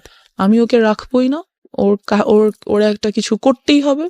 যেটা করলো, লোকজন নিয়ে ওই মুহূর্তেই, যখন আব্বুকে বলা হলো অফিস থেকে আসার পর, হুম, ওই মুহূর্তেই ওদের বস্তিতে চলে যাওয়া হলো, হুম, যে ওদেরকে রাখবো না, ওই পুরো বস্তি আমি চালাই দিব। আব্বু ওয়াজ লাইক ফায়ার। সো গেল, লোকজন নিয়ে গেল। এখানে যেটা হলো, বাবা তুমি যে লোকজনকে বলবা, তোমার মেন্টালিটি আর মানুষের মেন্টালিটি তো এক না। আমি পুরো এলাকায় ফেমাস হয়ে গেলাম। ওনার শাস্তি হলো, অবশ্যই হলো, কিন্তু এখান দিয়ে যে ক্ষতিটা ওনার হলো যে, শাস্তি বলতে কি ওনাকে অ্যারেস্ট করা হলো? হ্যাঁ ওনাকে অ্যারেস্ট করা হলো। আপনি যখন ক্লাস 5-এ? হ্যাঁ, পরে উনি অবশ্য জামিনে ছাড়া পেয়ে যায়। আচ্ছা, কেস ফাইল করা হয়েছিল তাহলে? হ্যাঁ, আমার নামে প্রচুর বদনাম হয়ে গেল। আমার কোনো বন্ধু বান্ধব হয় না, আমাদের বাসায় কেউ আসে না, আমার সাথে কেউ খেলে না। I was totally alone. যেটা হলো, আব্বু আম্মু আমাকে স্কুলে নিয়ে যেত, স্কুল থেকে নিয়ে আসতো, এরকম চললো কিছুদিন, হুম, লাইক 6 or 7 months এরকমটা চললো। তারপর যেটা হলো, আর কতদিন সম্ভব স্কুলে নিয়ে যাওয়া নিয়ে আসা, তাদের জন্য দুজনই খুব- বিজি পারসন। খুব টাফ। আম্মুর অফিসে লাইক শোকজ করে দিবে এমন একটা ব্যাপার, চাকরিতে বাদ দিয়ে দিবে এমন একটা ব্যাপার হয়ে গেছে। হুম, বিকজ সো আম্মু ভাবলো যে অনেকদিন তো হয়েছে, এখন বোধহয় সবকিছু normal, we can be back in our normal life again. তারপর যেটা হলো, আমাদের বাড়িটা তখন ছিল 3 তলা, হুম, এরপর উপরে কাজ ধরা হবে আর কি। তো খুব মিস্ত্রি আসে বাসায়। তো আব্বু তো সভাপতি বাসায় থাকেন না, আম্মুও থাকেন না। তো তখন আমি মেবি 6-এ পড়ি। হুম, দেন আব্বুর একটা ব্যাপার কি, উনি খুব ইসলামিক মাইন্ডেড, আর উনি সবাইকে এক চোখে দেখে। মিস্ত্রিদেরকে পাশে বসে খাওয়ায়, ভাই, কাউকে কখনো তুই নো, অলওয়েজ আপনি, respect. He is a golden soul, heaven soul. আমি কি বলবো, I just love him. Anyways, so এরকমই করতো ওই টাইমটাতে। তো মিস্ত্রি আসতো, তাদেরকে সেভাবে রেসপেক্ট করতো। কিন্তু সবাই এক হয় না, আপনার রেসপেক্টটা সবাই কিন্তু সমানভাবে নিতে পারে না, এটা সম্ভব না। তো আমাদের স্যানিটারি মিস্ত্রি, যে স্যানিটারি সাইটটা দেখতেন, ওখানকার হেড, ওই মিস্ত্রি গ্রুপটার হেড। হুম, তো উনি খুবই আসতেন বাসায়, খুবই আসতেন, আর আমাকে খুবই আদর করতেন। তো আমার ছোট বোনটা বাসায় না থাকার কারণে এগুলো থেকে ও খুব দূরে ছিল আর কি। যাই হোক, তো ও বাসায় ছিল না বলতে? ও তো যে বললাম ডে শিফটে থাকার কারণে 10টার দিকে সকালে বের ও হতো। আচ্ছা আচ্ছা, বাসায় ছিল না মনে সন্ধ্যা হচ্ছে, আসতো, যে হ্যাঁ, তখন অন্য বাইরে Yeah, স্কুলে right. ছিল। Okay. সো ওই ব্যাপারগুলো খুব একটা ফেস করতো না। তো ওই আঙ্কেলটা আসতো বাসায়, আমাকে আদর করতো, চকলেট নিয়ে আসতো, হ্যান ত্যান। একদিন যেটা হলো, রাতে উনি আসছে সাইড ভিজিটের জন্য, যে কিছু একটা প্ল্যান আছে ওনার, এটা বাবাকে বলবে। তো আমরা উপরে গিয়েছি, আম্মু আব্বু আমি, আমার ছোট বোন যায়নি, আমরা 3 জন গিয়েছি। তো উনি বলতেছে ব্যাপারগুলো। তো আব্বু সামহাও কিছু কারণে নিচে গিয়েছে, তো উনি আমাকে কোলে নিয়েছে। আমি কিন্তু তখন 6-এ পড়ি প্রায়। কোলে নেওয়ার মতো না, অনেক হেলদি, বেশ বড় হয়েছি, কোলে নেওয়া যায় না। তো উনি আমাকে কোলে নিল, আমি উঠবো না, উনি আমাকে জোর করে কোলে নিয়েছে, না আসো আম্মু, হ্যান ত্যান। উনি যেটা করলো খুবই বাজেভাবে একটা কাজ করলো আমার সাথে, দ্যাট বলতে চাচ্ছি না। He did something very nasty and আমি ওই মুহূর্তে কান্না করে দিলাম। ওনার কোল থেকে লাফ দিয়ে কেন আমার হাঁটুর উপর পড়ে গেলাম। অ্যান্ড আম্মু গেল, কি হয়েছে? আঙ্কেল বললো যে না কিছু হয় নাই, আমার হাতে তো ঘড়ি ছিল, ঘড়িতে বোধহয় ওর গায়ে লাগছে। আমি খুব কান্না করতেছি। আম্মু বললো কি হয়েছে? আম্মু চলো নিচে নিয়ে আসলো আমাকে। যেটা হলো ওদিন রাতে আমি আম্মুকে কিছু বললাম না, ঘুমিয়ে গেলাম। পরের দিন থেকে উনি এলাকায় নেই, ওনাকে আর পাওয়া যাচ্ছে না, বিকজ উনি বুঝতে পারছে যে আমি আম্মুকে বলবো। So, উনি আর এলাকায় নেই। তা আমি ব্যাপারটা আম্মুকে কিছুটা বললাম, সো ওনাকে তো আর পাওয়াই গেল না, কি আর করার। এই সব কিছু দিয়ে চলে গেল। এই হয়ে গেল হ্যারাসমেন্টের সাইড শেষ। এবার আমার নিজের ফল্টের সাইডগুলো চলে আসছে। তো আমি 7-এ পড়ি আর এলাকার স্কুলে পড়ি, অ্যান্ড আমি খুব happy at that time. So and আমার বিরুদ্ধে যে রিউমার্সগুলো ছড়াইছিল ওগুলোও কাইন্ড অফ ভ্যানিশড। সবাই জানতো যে আমি খুব বাজে, খুব ফাজিল। আর যেহেতু আব্বু নাই, বারণ করার কেউ নাই, ছেলেদের সাথে যে ক্রিকেট খেলতেছি, ওদের সাথে যে ফুটবল খেলতেছি, ছাদে বৃষ্টি হলে ভিজতেছি, নাচতেছি, তো এটা ছিল কাইন্ড অফ লাইক এই ধরনের মেয়েরা খুব বাজে হয়। এদের কাছে মেয়েদের সাথে এরা মিশতে পারে না, ভালো মেয়েদের সাথে এরা মেশে না। সো আমার মেয়ে বন্ধু কোনোদিনও হয়নি, কাজ যার সাথে না ওর সাথে চলা যাবে না, ও খারাপ, এমন একটা ইমেজ তৈরি হয়ে গেল আমার। সো আমার সব ছেলে বন্ধু, ওদের সাথে ওরা যা খেলে আমার তাই খেলতে হয়। সারাদিন তো বাসে বসে থাকা সম্ভব না। তো এই খেলাধুলা যাই হোক, এক পর্যায়ে যেটা হলো, আমাদের এক সিনিয়র ভাইয়া, উনি আমাদের সাথে ক্রিকেট খেলতো। তো উনি যেটা করলো, উনি বললো যে তোমাকে আমার খুব পছন্দ হয়েছে, I want to be in a relationship with you. Then I was like, কিছু বললাম না, ভাবলাম কি করবো হ্যান ত্যান। তো আমার বেস্ট ফ্রেন্ড ওকে বললাম, তো খুব হাসাহাসি করলো, সে সিনিয়র ভাইয়ের সাথে রিলেশন করবি তা তো তুই আমাদের আপু হয়ে যাবি না, এরকম কিছু না। তো আমি খুব ওর কথাটাতে আমি খুব মজা পেলাম, ওয়াও আমি তোদের আপু হয়ে যাবো, great, then I must do that. So আমি ওনার প্রপোজালটা অ্যাকসেপ্ট করে ফেললাম। যেটা হলো যে একদিন উনি ছাদে আসলো আমাদের দরজার মেইন গেট নর্মালি বন্ধ থাকে, বাট সামহাও ওই দিন আই ডোন্ট নো কিভাবে আসছে, ছাদে আসলো, এসে আমাকে আমাদের বাসার নাম্বার, আমার তখন ফোন নেই, বাসার নাম্বারে কল করলো, যেটা বাসা অলওয়েজ আম্মু রেখে যায় ফর সেফটি। কল দিল, দিয়ে বললো যে আমি ছাদে এসছি, তুমি ছাদে আসো। তো আমি ছাদে গেলাম, যাওয়ার পর he tried to kiss me, and এই ব্যাপারটা আমার কাছে অনেক নাস্টি ছিল, because I don't like it. Because আমি ছোট থেকে ফিজিক্যালি অ্যাটাচড হওয়ার ব্যাপারগুলো আমার কাছে এতটাই ভয়ানক যে আমি এগুলো নিতে পারি না। অ্যাকচুয়ালি ও যখন শুরু করে তখনও বলছিল যে এবার শুরু হচ্ছে আমার ফল্ট।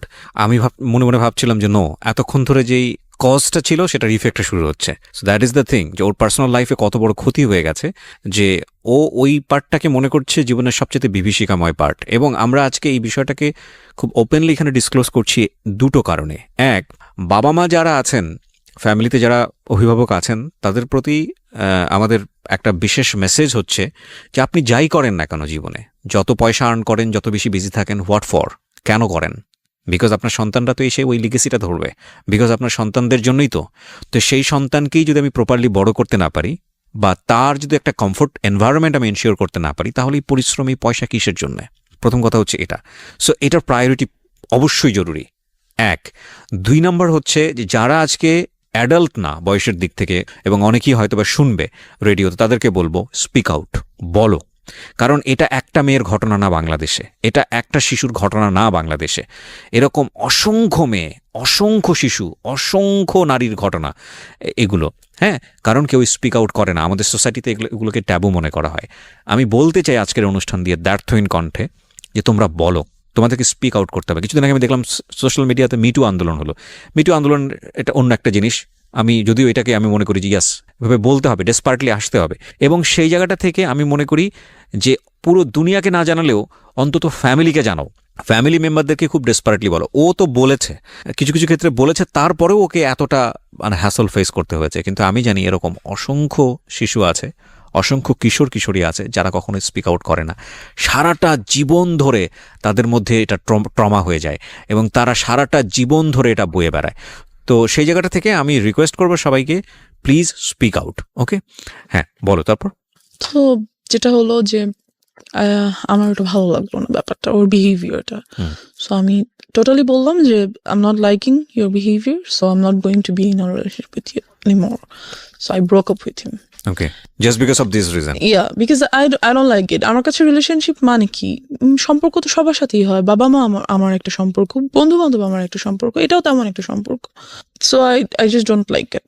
আফটার দ্যাট যেটা হলো, ব্রেকআপ তো হইলো, বাট ও তো এলাকার বড় ভাই, so it's not good for me. ব্রেকআপটা হয়তো আমার জন্য ভালো না। যেটা করলো, অলওয়েজ আমাকে ডিস্টার্ব করতেছে, রাস্তায় বের হতে পারছি না, বাজে কমেন্টস হচ্ছে, কি বলবো, এই আমার গায়ে ইট ছুটে মারতেছে, ওদিক থেকে রং দিচ্ছে গায়ের মধ্যে, বেরোতেই পারতেছে না রাস্তায়, কুকুর ছেড়ে দিচ্ছে পিছনে। What are all this just because I broke up with you? Why? আমাকে তোমার যেমন প্রপোজ করার রাইট আছে, আমারও তোমার প্রপোজাল রিফিউজ করার রাইট আছে। এটা তুমি করতে পারো না। এরকম কিছুদিন যাওয়ার পর যেটা হয়, আমার যে বেস্ট ফ্রেন্ড, ও যেটা করে, আমাদের কিছু বাচ্চা কাচ্চা নিয়ে এলাকার কিছু সিনিয়র পার্সনদের কাছে যায় অ্যান্ড এই ব্যাপারগুলো বলে, রিকোয়েস্ট করে যে এই গ্রুপটা খুব মেয়েদেরকে খুবই, অথচ মেয়েদেরকে কিছু না, আমি একা এগুলো ফেস করছি, খুব বলে যে ওরা এরকম করছে, প্লিজ আপনারা ওদের বিরুদ্ধে কিছু একটা করেন। যাই হোক, তো সামহাও ওই ছেলেটা মেবি এরিয়া চেঞ্জ করে অন্য কোথাও বাসা নিয়ে নেয়। এবার যেটা হয়, আমাকে একটা ছেলে প্রপোজ করে, প্রপোজ তো না ঠিক, ব্ল্যাকমেইল করে for to be in a relationship with him. Like ওর বাবাও একজন অ্যাডভোকেট অ্যান্ড ওর আম্মু হাউস ওয়াইফ, ওর বড় দুটো বোন আছে, দুজনেই এডুকেটেড। বলতে গেলে ওর ফ্যামিলিটা খুব ভালো, বাট ও জানি না কেন এমন হয়েছে, সম্পূর্ণ বিপরীত এবং বিকৃত মস্তিষ্কের একজন মানুষ আমার মনে হয়। বিকজ ও যেটা করতো, আমাকে প্রপোজ করে কয়েকবার, আমি বারবার রিফিউজ করে দিই, because he looked so ugly first, second his behaviour was so nasty, so I didn't like him at all. সব থেকে বড় কথা হচ্ছে, অলওয়েজ এলাকায় আমি যখনই বেরোতাম দেখতাম সিগারেট খাচ্ছে, এটা আমার অনেক অপছন্দ ছিল ওই টাইমটাতে। So I refused his proposal.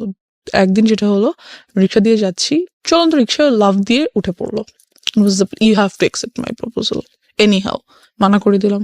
Phone করেছে, কোথায় তুমি? আমি কোচিং এ। বেরো, আমি রাস্তায় দাঁড়িয়ে আছি। বেরোয় দেখি মেইন রোডের রাস্তার মাঝখানে দাঁড়িয়ে আছে, আমি মরে যাবো তুমি যদি আমার প্রপোজাল অ্যাকসেপ্ট না করো। I was like, let him die. I was like whatever. Then যেটা করলো, ওর আব্বুকে দিয়ে আমাকে ফোন করালো। মানে চিনতে ভুল করেছে, মানে থাকে না, ওর কমন সেন্স মনে হচ্ছে আসলে আমার একটা দয়া একটা মায়া হবে, and I think she will fall in love with me, that's why ও মাঝখানে দাঁড়িয়ে আছে। বাট সব গাল তো একরকম না, খুশি হয়ে যাবে অনেকে। আই থিঙ্ক আপনি খুশি হয়ে গিয়েছেন, ঠিক আছে, আপদ বিদায় হবে যদি আজকে কিছু একটা হয়েই যায়। Kind of like that, yes, because ও অলওয়েজ পিছন, আমি যেখানে যাচ্ছি সেখানে। ওয়াই? এনিওয়েজ, তোর আব্বুকে দিয়ে আমাকে ফোন করালো। তোর আব্বু ভাবলো যে যাক, একটা ভালো মেয়ের সাথে যদি ফ্রেন্ডশিপ হয়, মেবি ও আস্তে আস্তে চেঞ্জ হয়ে যাবে। তো ওর আব্বু ফোন দিল আমাকে, দিয়ে বললো যে আম্মু, আমার ছেলেটা তো তোমার সাথে ফ্রেন্ডশিপ করতে চাচ্ছে। বলছে আমি ফ্রেন্ডশিপ করতে চাই। আব্বু তো আর বলতে পারে না যে আমি রিলেশনে যাবো। তো বাবা কেন ফোন দিয়ে সেটা ইন্সপায়ার করবে?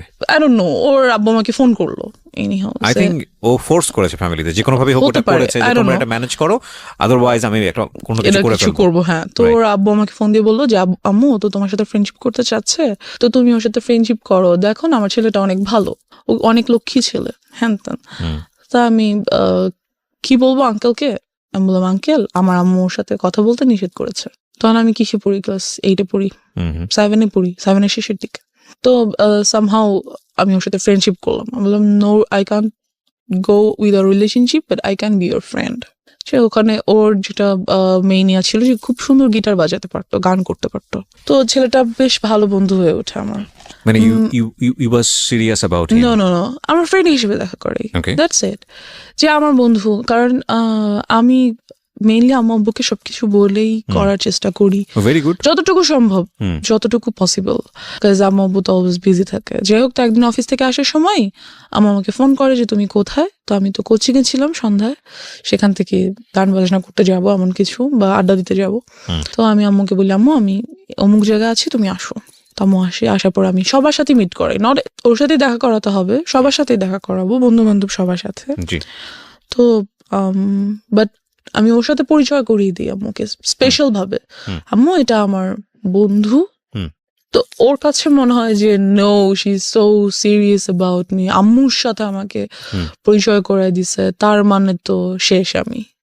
অ্যান্ড ও এমন কোনো ছেলে ছিল না যে খুব কারো ব্যাপারে সিরিয়াস হয়ে যেতে পারে, এমন কেউ ছিল না। সো আমাকে ফোন দেয় সন্ধ্যা পরের দিন সকালে, ওকে, ফোন দিয়ে বলে দ্যাট আমি তোমার সাথে আর কোনো রিলেশনশিপ রাখবো না। তোমার আমার মধ্যে তো কোনো রিলেশনশিপ নাই, okay, we are just friends. Right, যে whatever I am ditching you, you are dumped by me, এমন কিছু। লাইক তুমি কি আমাকে ইনসাল্ট করার জন্য এটা বলছো? যেটাই ভাবো, তুই আমাকে আর নেক্সট টাইম কল দিবা না, আমার সাথে কোনো কন্ট্যাক্ট করার ট্রাই করবা না, that's it.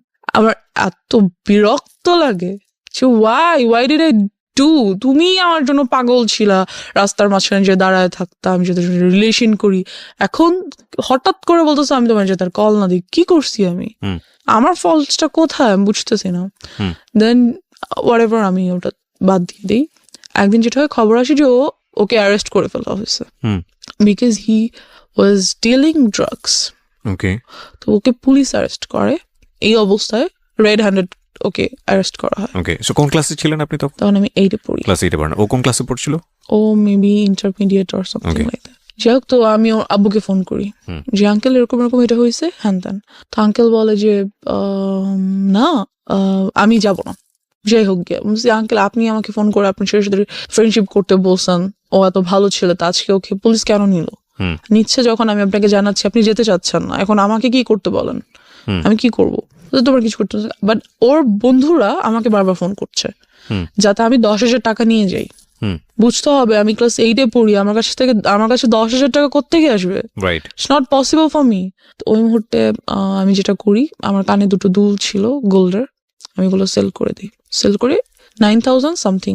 Why you sell? Cause আপনার তো তখন অলরেডি ওর সাথে ব্রেকআপ তো বলে না, মানে একটা আমি দূরত্ব কথা তৈরি বলবো না বা সামথিং ঝগড়া, আই ডোন্ট নো। আমার কাছে কেন যেন মনে হচ্ছিল যে আমার ওকে ওখান থেকে নিয়ে আসা উচিত। ওকে, আমার মনে হচ্ছিল যে মেবি এটা আমার করা উচিত কোনো কারণে, এটা আমি ফিল করছিলাম। ওকে, যাই হোক, তো আমি সেল করি এটা, বাকি ওই টাকাটাই আমি ওর বন্ধুদেরকে দিয়ে দিই। তো ওকে নিয়ে আসে। দেন যেটা হয় যে ওর কাছে অনেকগুলো ড্রাগস প্রোডাক্টস ছিল, লাইক কিছু ট্যাবলেটস ছিল, pink, green, yellow, those are kind of ইয়াবা, আর কিছু আর বটল ছিল, ইনজেকশন মেডিসিনের যে বটল। পুলিশ পেয়েছে ওর কাছ থেকে? হ্যাঁ। নাকি ও আপনি পরবর্তী? না, ওগুলো আমাকে ওগুলোর বাসায় ছিল। আচ্ছা। ওকে তো জামিন দিয়ে নিয়ে আসা হয়, বাসায় নিয়ে এসে। আপনি টাকা নিয়ে কোথায় যান? টাকা নিয়ে আমি কোথাও যাই না, ওর বন্ধুরা আমার বাসার সামনে থেকে এসে টাকাগুলো নিয়ে যায়। ওকে, আর ওকে নিয়ে আসে। আচ্ছা, এটা পরবর্তী কাহিনী। মানে আপনি নিশ্চিত ছিলেন না যে আসলে ওদেরকে পুলিশ ধরেছে কিনা? হ্যাঁ, আমি জানতাম, আমি প্রত্যক্ষ দেখিনি। Okay, see this is another thing. মানে এমনও তো হতে পারে যে ওরা আপনার কাছ থেকে টাকা নেওয়ার জন্য সিস্টেম করেছে বলেছে। হ্যাঁ, হতে পারে। জানি না কেন যেন আমার মনে হচ্ছিল যে আমার ওকে হেল্প করা উচিত, দ্যাটস হোয়াই আমি কাজটা করেছি। How did you sell your কানের দুল? কিভাবে সেল করলেন? আমার যে বেস্ট ফ্রেন্ডটা ছিল বললাম, ওকে বলেছি যে এটা আমাকে সামহাউ, এটা আমার আজকে রাতের মধ্যে আমাকে সেল করে দিতেই হবে। ও আপনাকে সেল করে দিয়ে দিয়েছে? আমাকে সেল করে দিল। আমি জানি না কিভাবে কার কাছে সেল করছে। মানে ও কখনো জিজ্ঞেস করেনি যে তুমি এটা কিছু জন্য সেল করছো? হ্যাঁ, জিজ্ঞেস করেছে। আমি বলছি যে don't ask anything, just I need to sell it, দাও। তো যেটা হয়, ওই ড্রাগস প্রোডাক্টস গুলো ওর বাসায় যেগুলো ছিল সেগুলো ওর একটা বন্ধু আমাকে এনে দেয়, যে ব্যাগ দেয় আর কি। পরে আমি খুলে দেখি এগুলো আছে। কিসের জন্য আপনাকে দেয়? আমার কাছে রাখার জন্য দেয় এবং বলে যে প্লিজ এগুলো তোমার কাছে কয়েকদিন রাখো, এই ব্যাগটা আমরা কিছুদিন পরে এসে নিয়ে যাবো। ও তখন কোথায়? ও তখন যেদিন আমি যখন টাকা দিচ্ছি তখন ওটা আমাকে দেয়। আচ্ছা, ব্যাগটা আমাকে দেয় রাখার জন্য, যে যদি পুলিশ ওদের বাসায় সার্চ করে তাহলে এগুলো পাবে, আর যদি ওদের বাসায় পায় তাহলে ওর বাবা মাকেও অ্যারেস্ট করা হবে। ওর কাছে অল্প কিছু জিনিস পাওয়া গেছে, জন্য ওকে জামিন করা সম্ভব। বাট যদি এগুলো পায় তাহলে অনেক প্রবলেম হবে। সেটা হয় আমাকে দিয়ে যায়।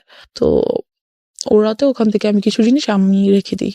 কি মেন্টালিটিতে এটা করেছি, কেন ভালো লাগলো, আই ডোন্ট নো কেন রাখলাম। যেগুলো ড্রাগ না, আমি জানতাম না ওগুলো কি, বাট আমি রেখেছি। কেন রেখেছি আই ডোন্ট নো। আমার কাছে মনে হলো যে আমার রাখা দরকার, বা আমি রাখি। ইট ওয়াজ ইন আ ফ্লো, আমি রাখলাম জিনিসগুলো কোনো কারণে। তো রেখে দিলাম। রাখার পর ওরা কিছুদিন পরে সে ব্যাগটা নিয়ে গেল, কথাবার্তা বলি না। যাই হোক, তো এবার ড্রাগস কিভাবে নিলাম সেটা তো চলে আসি। ওগুলো আমার কাছে ছিল বেশ অনেকদিন, আমি এগুলো রেখে দিয়েছিলাম, কিন্তু খুলিনি, ধরিনি, কিছুই না। যেটা হয় যে একদিন রাতে আম্মু আমাকে খুব বকা দিচ্ছিল, তখন আম্মু আমাকে একটা ছোট সেল ফোন কিনে দেয়, ছোট্ট একটা, যাতে কোচিং এ গেলে বা কোথাও গেলে কথা বলা যায়। তো ওটা আমি টিপাটিপি করছিলাম, মেসেজেস দেখছিলাম। তো আম্মু এসে দেখে আমি বইয়ের সামনে রেখে ফোন ইউজ করছি। তো আম্মু খুব বকা দেয় আমাকে, প্রচন্ড বকা দেয়, এন্ড আমার পাস্ট নিয়ে অনেক কথা বলে। লাইক কখনোই তোমাকে নিয়ে আমি কোনো শান্তি পাই নাই, তুমি সবসময় আমাকে প্রবলেমস ক্রিয়েট করছো আমাদের লাইফে, তুমি এটা করছো সেটা করছো, হ্যান ত্যান, খুবই বকাবকি করে। তো এক পর্যায়ে আমি আমার উপর খুব চিল্লাই, ইট ওয়াজ মাই ফল্ট অর সামথিং, আমি করেছি ইচ্ছা করে, সামথিং লাইক দ্যাট। তো আম্মু যেটা করে, আমার ফোনটা নিয়ে ভেঙে ফেলে অ্যান্ড আমাকে রুম বাইরে থেকে লাগিয়ে চলে যায়।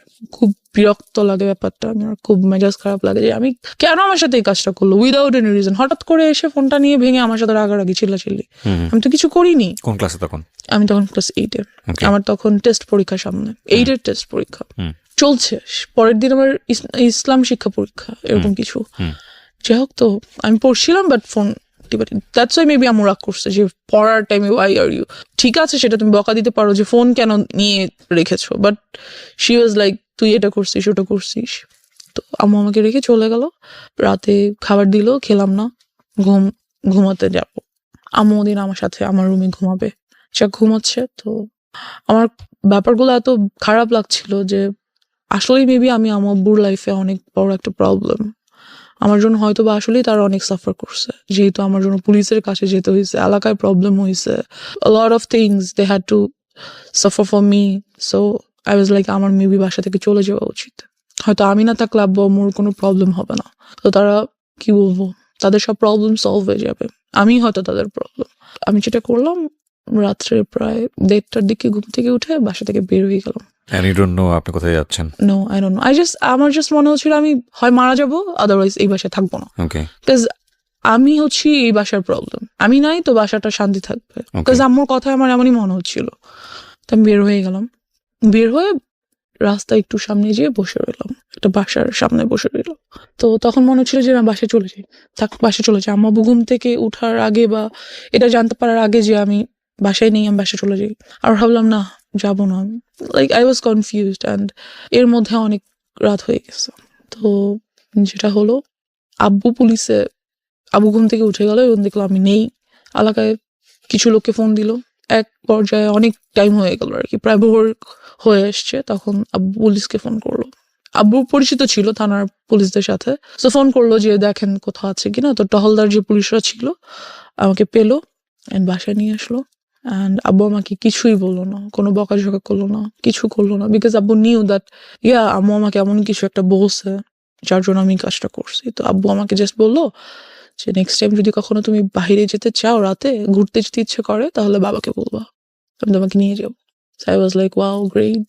বাট আমার এইটাতে হয়তো আমার ফিল করা উচিত ছিল যে না, বাবা আমাকে একটা চান্স দিছে, I should take it. But আমার কেন যেন খুব বিরক্ত লাগছিল, বকা দিল না কেন আমাকে? আমি রাতের বেলা বের হয়ে গেছি, আমাকে অবশ্যই বকা দেওয়া দরকার ছিল, দিল না কেন? কেমন যেন লাগছিল। এরপর থেকে যেটা হলো, আম্মুর সাথে আমার আর কোনো কমিউনিকেশন হচ্ছে না, কথাবার্তা হচ্ছে না। আর আমার খুব মাথা ব্যথা হতো, মনে হতো যে মাথা ব্যথায় মাথা ফেটে যাচ্ছে, এত মাথা ব্যথা হতো। যেটা হলো, আমি যাতে কোনোভাবে লাইক আর হ্যারাসড না হই, এই থটটা থেকে আমি অনেক বন্ধুদের সাথে, এমন ছেলেদের সাথে ফ্রেন্ডশিপ করেছিলাম যে যারা আমাকে টিস করতে পারে।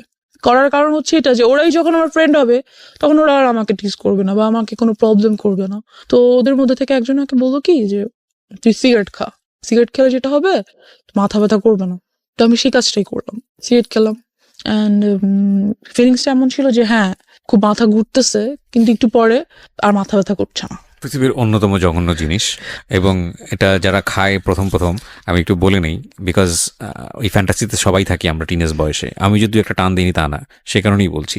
এর চেয়ে জঘন্য জিনিস আমার কাছে মনে হয় না। এটাতে মানুষ কেন নেশা, অন্যান্য ড্রাগস এগুলোর ক্ষেত্রে কি হয় আমি জানি না, কোনো ফিল নিশ্চয়ই আসে, কিন্তু এটাতে তো কোনো ফিল আসার কোনো লজিকই আমি খুঁজে পাই না। একটা খুব কটু গন্ধযুক্ত একটা ধোঁয়া, এবং এটা মানুষ ভিতরে কেন যে নেয়, এবং নেয়ার পরে যে মুখের যে গন্ধ, এইগুলো এদের কাছাকাছি যাওয়া যায় না। আই এম সরি, মানে ভেরি এম্বারেসিং। এটা কোনোভাবেই মানে খাদ্যযুক্ত একটা জিনিস হইতে পারে না, কোনোভাবেই না। অখাদ্য এটা, এবং এত বেশি অখাদ্য এটার ভিতরে মানুষ হুদাই অকারণে ব্রেন থেকে একটা ট্রমা মানে এই পার্টিকুলার জিনিসের প্রতি মানুষ তৈরি করে যে না এটা খাইলে এরকম একটা ফিল হয়, এটা খাইলে সিগারেট ছাড়া একটা কবিতা আসতেছে না, সিগারেট ছাড়া এটা হচ্ছে না, সিগারেট ছাড়া বাথরুম হচ্ছে না। ফালতু থিং, নাম্বার ওয়ান ফালতু থিং, এত দুর্গন্ধযুক্ত জিনিস। জি বলেন। এনিওয়েজ, তো যেটা হয় সিগারেট খাওয়া শুরু করে দিই আস্তে আস্তে। আর ওই পিরিয়ডটাতে আমার আর রাতে ঘুম আসে না। So how do you smoke? Because আপনার তো ফ্যামিলিতে এটা জানানোর কোনো বিকজ সুযোগ আমি নেই। ওই যে বললাম ক্লাস বাসায় 8 যার পড়া যার অবস্থায় আপনি স্মোক করেন। রাইট, বাসায় যার যার রুম আলাদা, কেউ কারোর রুমে যাচ্ছে না। আর রাতে তো সবাই ঘুমিয়ে যাচ্ছে, আমি আমার রুমে আছি। Like So you locked your room? No, I never locked my room because আম্মু আব্বু মাঝে মাঝে আসে, বাট রুম সবাই ঘুমিয়ে গেলে কিন্তু কেউ হাঁটলে সাউন্ড পাওয়া যায়। আপনি বুঝতে পারেন যে না কেউ কেউ একজন আসলে আসছে। আমি ফেলে দিই, ফ্যান ছেড়ে একটু স্প্রে করে দিই, দ্যাটস ইট। এটা আমাকে ওরা শিখিয়ে দিয়েছে, এরকম এরকম করলে কোনো স্মেল পাবে না, হ্যান ত্যান। চকলেট রাখা যায় সাথে, তা আব্বু আম্মু বুঝে না, আর আসলে তারা আসেও না। যাই হোক, তো আমার রাতে ঘুম আসে না, কোনোভাবেই আমার ঘুম আসে না। ঘুম আসলেই আমি আজে বাজে স্বপ্ন দেখি। চোখ বন্ধ করলেই আমি দেখি that someone is trying to do something with me, they are like holding me, আমাকে দুই দিক থেকে দুইজনে ধরে টেনে ছিঁড়ে ফেলতেছে। ভয়ানক সব স্বপ্ন দেখি, লাইক আমি ঘুমাতে পারি না, ঘুম আসলে ঘুম ভেঙে যায় আজে বাজে স্বপ্ন দেখে। তো আমি এরকম একদিন রাতে ঘুমাচ্ছি, এমন একটা স্বপ্ন দেখলাম। স্বপ্নটা দেখে আমার এত ভয় পেলাম, ঘুম থেকে উঠে আমি ওই যে জিনিসগুলো এনে রেখেছিলাম ছেলেটার ব্যাগ থেকে, সেখান থেকে একটা বটল নিয়ে ইয়াটা খোলার চেষ্টা করি, কিন্তু এটা খোলা যাচ্ছিল না, ক্যাপটা। তো বুঝতে পারি যে ওটা সিরিঞ্জের সুইটা ঢুকিয়ে টান দিয়ে খুলতে হবে। So I did this, but আমি ওটা বডিতে পুশ করি না, যেটা করি গ্লাসে, মানে নেই, একটা ছোট গ্লাসের মধ্যে নেই, নিয়ে আমি ওটা খাই ওই দিন রাতে। যেটা হয় যে ওটা এতটা তিতা ছিল, আর খাওয়ার ঠিক 10 থেকে 15 মিনিটের মধ্যে আমি সেন্সলেস হয়ে যাই। সেন্সলেস হয়ে যাওয়ার পর আব্বু আম্মু সামহাও মেবি আমাকে রাতে দেখতে এসেছিল যে ঘুমাচ্ছি কিনা, ঠিক আছে কিনা, একটু বাদে আর কি। আমি সেন্সলেস হয়ে যাওয়ার কিছুক্ষণ পর তো দেখে আমি মাটিতে শুয়ে আছি, ফ্লোরে। তো তারা এসে দেখে, আব্বু আমাকে ধরে সোজা করে দেখে আমার মুখ থেকে ফেনা বের হচ্ছে। দেখে আমাকে সাথে সাথে হসপিটাল নিয়ে যায়। হসপিটাল নিয়ে যাওয়ার পর What was it? এটা কি ছিল? I don't know, maybe some drug product যেটা বডিতে নিতে হয়, অফকোর্স, যেহেতু ইনজেকশন ইয়াগুলোতে ছিল, বটলগুলোতে ছিল। সেটা আপনি খেয়ে ফেলেছেন? হ্যাঁ, সেটা আমি খেয়ে ফেলেছি। আমি বুঝতে পারিনি যে জিনিসটা আসলে যে কি ধরনের ড্রাগ প্রোডাক্ট, বুঝতে পারছিলাম না। যেটা হয় তো নিয়ে ওয়াশ করে বাসায় নিয়ে আসে, 2 দিন হসপিটাল থেকে বাসায় চলে আসি। এরপর থেকে আমি কেউ জন্য আমার ভালো লাগে না, আমি রাতেও ঘুমাতে পারি না, দিনে আমার কিছুতেই শান্তি লাগছে না, কিছুতেই আমি থাকতে পারছি না। যেটা শুরু করি, সিগারেট তো খাই, সাথে ফ্রেন্ড সার্কেলরা আমাকে বিভিন্ন ধরনের মদ এনে দেয়, ওগুলো খাই, বাট তাহলে আমি ঘুমাতে পারি। যেটা ঘুমাতে পারি বলতে কি, মানে সেন্স থাকে না কোনো, ঘুমিয়ে যাই, সকালে উঠি, এই ঘুম বলা যায় না এটাকে আর কি।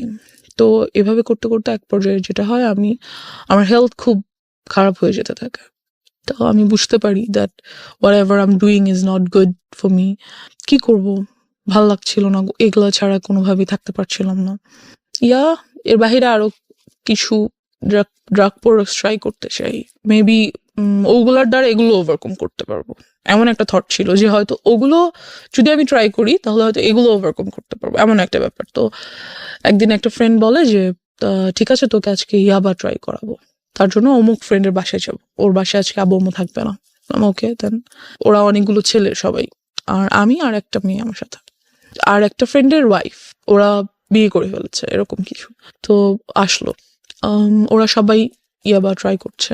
তো যখন আমার টার্ন আসলো আর কি, আমার কাছে খুব ভয় লাগছিল যে আমি কি আসলে এটা করবো, কারণ যেটা নেওয়ার সাথে সাথে আমি দেখতেছিলাম সবাই শুয়ে পড়তেছে, যেই এটা ট্রাই করতেছে শুয়ে পড়তেছে, লাইক সেন্সলেস হয়ে যাচ্ছে আর সামথিং, নেশাগ্রস্ত হয়ে যাচ্ছে। তো আমার খুব ভয় লাগছিল যে আমি কি আসলে এটা করব। তো ভাবলাম যে করব না, খুব ভয় পাচ্ছিলাম। ওখান থেকে চলে আসি সামহাও। তো ওরা আমাকে যেতে খুব মানা করে। তো ওদের মধ্যে থেকে 2জন অপরিচিত ছেলেও ছিল, ওরা নিচ্ছিল না, ওদের আমার আগে নেওয়ার কথা ছিল। 2টা কারণে আমি ভয় পেয়েছিলাম, ওদের আমার আগে নেওয়ার কথা ছিল, বাট ওরা নিচ্ছিল না। তো আমি ভাবলাম যে হয়তো হতে পারে যে আমাকে এজন্য এখানে আনা হয়েছে যে আমি ড্রাগসটা নিব, then they are going to do something. আমার ব্রেনে শুধু এটাই কাজ করছিল, দ্যাটস আমি নিলাম না, চলে আসলাম ওখান থেকে। অ্যান্ড ড্রাগ অ্যাডিকশনের মধ্যে তাহলে কিছুই পড়ে না, শুধু পরে আমি খুব সিগারেট খেতাম। অ্যান্ড এলাকার সবাই এটা জানতো, আব্বুকে খুব বিচার দিত। তো একদিন আব্বু আমাকে সরাসরি এসে ধরার জন্য রাতে ঘুমায় না, বিকজ পাশের বিল্ডিং এর লোকের আব্বুকে এটা বলতো সিগারেট খায় আমরা দেখি, হ্যাঁ ছাদে যেয়ে খায় বা বারান্দায় বসে খায় আমরা দেখি। তো একদিন রাতে আব্বু ঘুমায় না, আমি সিগারেট খাচ্ছি, এরই মধ্যে আব্বু রুমে এন্টার করে। আমি বুঝতে পারি না, বিকজ ফ্যান চলছিল, আমি খেয়াল করি না, শব্দ পাই না। তো আব্বু এসে আমার সামনে এসে দাঁড়িয়ে he says, you have cigarettes? I say yes. কিছু করার নেই, আমাকে তো দেখে ফেলেছে। দেন হি সেইজ, আমাকেও দাও, আমিও একটু খাবো। বাবা কখনো সিগারেট তো দূরের কথা, আব্বু চাও খায় না, কিছুই খায় না, কোনো ধরনের আউট ভাত বা নর্মাল খাবার ছাড়া আউট কোনো কিছু বাবা খায় না। হি সেইড, আমাকেও একটু দাও, আমি খাবো। কেন খাও, কি ভালো লাগে? বকা দেয় না আমাকে কোনো। তো আব্বু ওদিন সারা রাত আমার সাথে অনেক গল্প করে, তার লাইফ সম্পর্কে অনেক কিছু বুঝায়। দেন যেটা হয় যে আমি বুঝতে পারি, বাট সিগারেট ছেড়ে দেওয়াটা তো ইজি না, and I couldn't do that. তো আমার যে বেস্ট ফ্রেন্ডের কথা বলছিলাম, সবই জানতো মোটামুটি। এক পর্যায়ে আমাকে প্রপোজ করে that yes, I like you so much and I think you must be my ও জানতো যে girlfriend. আপনার এই আদ্যপান্ত সব জানতো? হ্যাঁ, ও সব কিছু জানতো, ও ছোট থেকে আমার সাথে ছিল। And আপনার এই ধরনের অ্যাক্টিভিটিসে আপনার পড়াশোনায় কোনো ক্ষতি হতো না? হ্যাঁ, অফকোর্স আমার রেজাল্ট অলওয়েজ খারাপ হতো, পড়াশোনায় মনোযোগ ছিল না, এরকম চিন্তা কিছু। করে দেখেন, একটা root cause basically sexual harassment, and ওই জায়গাটা থেকে একটা মেয়ের জীবনটাকে কিভাবে অন্যদিকে নিয়ে যাচ্ছে। ওকে, তো ওর প্রপোজালটা আমি অ্যাকসেপ্ট করে ফেলি। ও আমার ক্লাসমেট, বাট ও জানি না ও ইচ্ছা করে কিনা বা আল্লাহ প্রদত্ত হতে পারে, ওর সাথে থাকার কারণে দেখা গেছে আমি অনেক কিছু স্কিপ করতাম। লাইক হ্যাঁ আচ্ছা কোচিংয়ে যাও, প্লিজ যাও পড়ো, ওকে আমার নোটটা নাও, লাইক পড়াশোনার ব্যাপারেও আমাকে খুব হেল্প করতো। অ্যান্ড যেটা হতো যে যেই জিনিসটাতে আমি ভয় পেতাম, like if somebody touches me, আমি এটা কখনো নিতে পারতাম না যে কেউ আমাকে টাচ করতেছে। আমার কাছে এসে কোনো ছেলে বসলেও আমার বিরক্ত লাগতো, ভালো লাগতো না। আমি হ্যালুসিনেট করতাম that he is coming towards me, trying to touch me, something like that. আমি মেন্টালি লাইক কি বলবো, উইক হয়ে যাচ্ছিলাম। বাট এই কাজটাও কখনো করতো না, যেটা আমাকে ওর কাছে খুব কমফোর্ট ফিল করতাম। Okay okay, because he never use to do this, যেটা আমার ছেলেদের প্রতি অলওয়েজ থিঙ্কিং ছিল, এই কাজটাও করতো না কখনো আমার সাথে। So he was like very friendly with me, helpful, lovable, something like that. তো নোট করে দিত, আমার সব নোটও করে দিত, হোমওয়ার্ক করে দিত, লাইক ও আমাকে ইন্সপায়ার করতো সবকিছুতে, আমাকে বুঝায় বলতো। I used to cry with him that I had all this in my life. সাধারণত বেসিক্যালি দেখা যায় কি যে কোনো ছেলে যদি রিলেশনশিপে যেতে চায়, তারা কখনোই এমন একটা মেয়ের সাথে রিলেশনশিপ করবে না যার লাইফে এই ধরনের হিস্ট্রি ছিল। I guess no. And কোর্সে তো গুড, অ্যাটলিস্ট ওরা একবার হলেও বলবে যে তুই এগুলো করে আসছিস। যখন একদম টেম্পার লুজ করে তখন এগুলো রেকর্ড দেয়, আর ওকে অ্যাবিউজ করবে, আর ওকে ইউনো কি বলবো একটু আন্ডার এস্টিমেট করবে। বাট যেটা ওর ক্ষেত্রে হতো, কখনোই এই কাজগুলো আমার সাথে করতো না। আর অলওয়েজ আমাকে খুব ইন্সপায়ার করতো that it's okay, you are going to overcome all this, it's fine. How your family treated you? Because বাবা জেনে গেল যে তুমি সিগারেট করছো, আমি তোমাকে তুমি করেই বলি, বিকজ তুমি আমার অনেক ছোট হবা, এতক্ষণ পরে তুমি চলে এসছো। সো তুমি সিগারেট নিচ্ছ এবং তোমার বাবা তোমার সাথে বিষয়গুলো শেয়ার করছে, তারও পার্সোনাল লাইফ শেয়ার করছে, তার মানে খুব ইন্টেলিজেন্টলি সেই জিনিসটাকে ডিল করছিল, এবং সে খুব ভালোভাবে বুঝতে পারছিল যে আমার মেয়েকে যদি আমি এখন খুব অতিরিক্ত শাসনের জায়গায় নিয়ে যাই, সে আরো বেশি খারাপ হয়ে যেতে পারে। সো খুব ইন্টেলিজেন্টলি সে ডিল করছিল। বাট এটা নিয়ে কি তোমার বাবা মার মধ্যে কোনো ধরনের কোনো ঝামেলা দেখতা? তারা কি বলবো, তোমাকে নিয়ে ঝগড়া করা বা তাহলে? আমার আব্বু আম্মু খুব কাম, আগেই তো বলেছি, তারা ঝগড়া করতো না, বাট টেন্সড থাকতো অফকোর্স। মাঝে মাঝে যদি আমি যেহেতু রাতে ঘুমাতে পারি না, স্টিল পারি না, আমি যদি উঠে তাদের রুমের কাছাকাছি যাই। তুমি রাতে ঘুমানো বলে আমার অনুষ্ঠানগুলো শুনেছো, that's why you are here. এটা আমি একটু জাস্ট খালি বলে দিলাম। ও কোনো অ্যান্ড্রয়েড ইউজ করে না, এবং এটার পিছনে একটা রিজন আছে। রিজনটা কি বলো তো? রিজন হচ্ছে যেহেতু লাইফে অলরেডি এত কিছু হয়ে গেছে, অ্যান্ড্রয়েড ইউজ করা মানে বাবা মা চিন্তা করে অ্যান্ড্রয়েড ইউজ করলে অনেক কিছু, আর অ্যান্ড্রয়েড পাওয়া যায় না। হ্যাঁ, পাওয়া যায় না এমন তো কিছু নাই অ্যান্ড্রয়েডে, সবকিছু পাওয়া যায়। আমি আরো ইনফরমেশন জানবো, হয়তো আরো অনেক কিছু ব্যাপারে জ্ঞান খুলে যাবে, সেগুলো ট্রাই করতে আরো বেশি ডিরেইলড হয়ে যেতে পারো তুমি, Yeah, like যে তুমি ড্রাগের কাছে চলে গিয়েছো। রাইট। সো দ্যাটস ওয়াই ওনারা বলেছে যে তুমি এটা থেকে দূরে থাকো, এবং আলটিমেটলি তুমি এটা এগ্রিও করেছো। অফকোর্স। সো তুমি তো আসলে অবাধ্য না, যেটা মনে হয়েছে। এবং তারপরেও এই বিষয়গুলো যখন ফ্যামিলি জেনে গেল, তোমাকে ড্রাগের কাছ থেকে সরানোর জন্য কি করেছে তারা? ড্রাগের কাছ থেকে যেটা আমি বললাম যে ইয়াবাটা মাঝে মাঝে ট্রাই করতাম। ওকে। তো ওটার জন্য আমাকে রিহ্যাবে পাঠানো হয়েছিল। এক পর্যায়ে তারা রিহ্যাবে পাঠালো? হ্যাঁ, যখন বাবা জেনে যায়। কোন ক্লাসে ছিলে তখন তুমি? 9 ক্লাস 9-এ। আচ্ছা, তারপর? বেশি দিন আমি ছিলাম না অবশ্য সেখানে। বেশি দিন কি, আই মিন টু সে ওখানকার ডাক্তারদের সাথে খুব কথাবার্তা হতো, আর যা ট্রিটমেন্ট ছিল বাসায় তা চলতো। বিভিন্ন ধরনের মেডিসিনস অ্যান্ড ট্রিটমেন্টস ওগুলো বাসাই হতো। এই তারপর আস্তে আস্তে সেগুলো থেকে চলে যাই, অ্যান্ড আল্লাহর রহমতে আমি এখন কোনো কিছুই আর নেই না, nothing. I'm totally out of it. এখন তো ফ্যামিলি সবকিছু জানে তোমার সম্পর্কে। হ্যাঁ, তো সবকিছু জানার পরে তারপরে সবকিছু বলতে জানে আর কি। মানে ডেফিনেটলি তুমি যেগুলো এখানে যেগুলো বলেছো সেগুলো থেকে আমার কাছে মনে হয়েছে যে অনেক কিছুই জানে। তো এরপরে তোমার প্রতি তাদের যে আচরণটা, সে আচরণটা কি তোমাকে কমফোর্ট দেয় ফ্যামিলি এনভায়রনমেন্টে? হ্যাঁ, of course comfort. They are a comfort zone for me. Of course they are.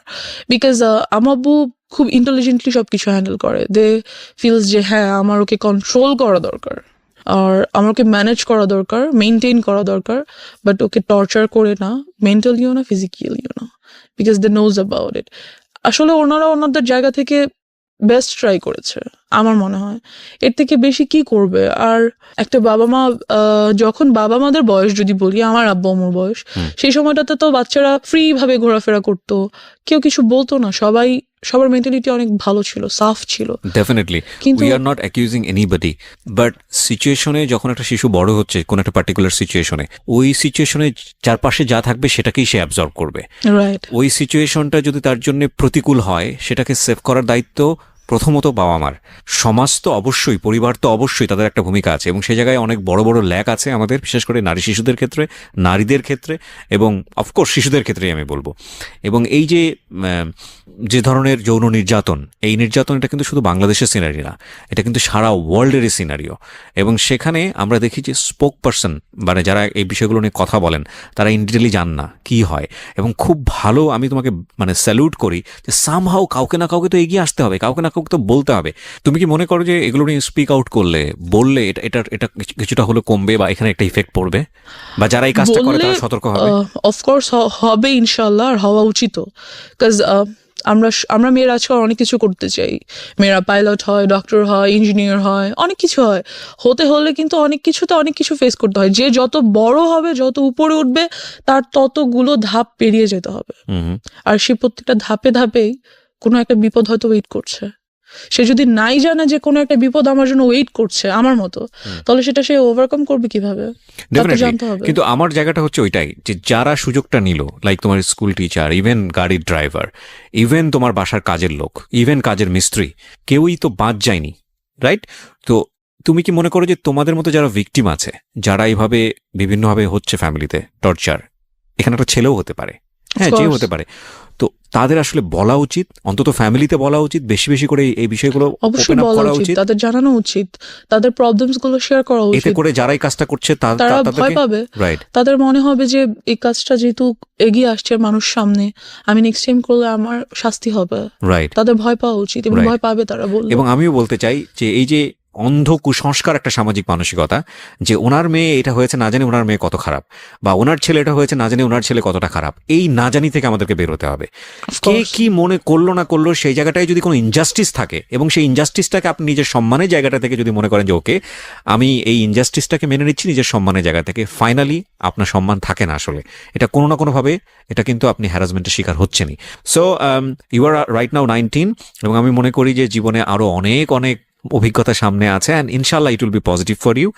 আমি ডেফিনেটলি থ্যাঙ্কস জানাই তোমার বাবা মাকে, তারা তোমাকে অনেক লিবার্টি দিয়ে বড় করছেন, বাট এই জায়গাগুলো আমার মনে হয় না তোমার ক্ষেত্রে তুমি যে পরিমাণ সাফার হয়েছে, তোমার ইয়াঙ্গারের ক্ষেত্রে অতটা সাফার হওনি, কারণ তোমার একটা অভিজ্ঞতা ছিল, সো তোমার জায়গাটা থেকে তুমি ওকে শেল্টার দিতে পেরেছো। সো সেই জায়গাটা থেকে আমি মনে করি যে ডেফিনেটলি আজকের এই এপিসোডটা অনেকের জন্যই লার্নিং হবে, এবং আমি তোমার জন্য উইশ করি যে তোমার একটা বেটার ফিউচার হোক, এবং তুমি রাইট নাও 19, এবং তুমি অনেক ভালো পড়াশোনা করো, তোমার লাইফের যে এম আছে সেই জায়গাগুলোতে তুমি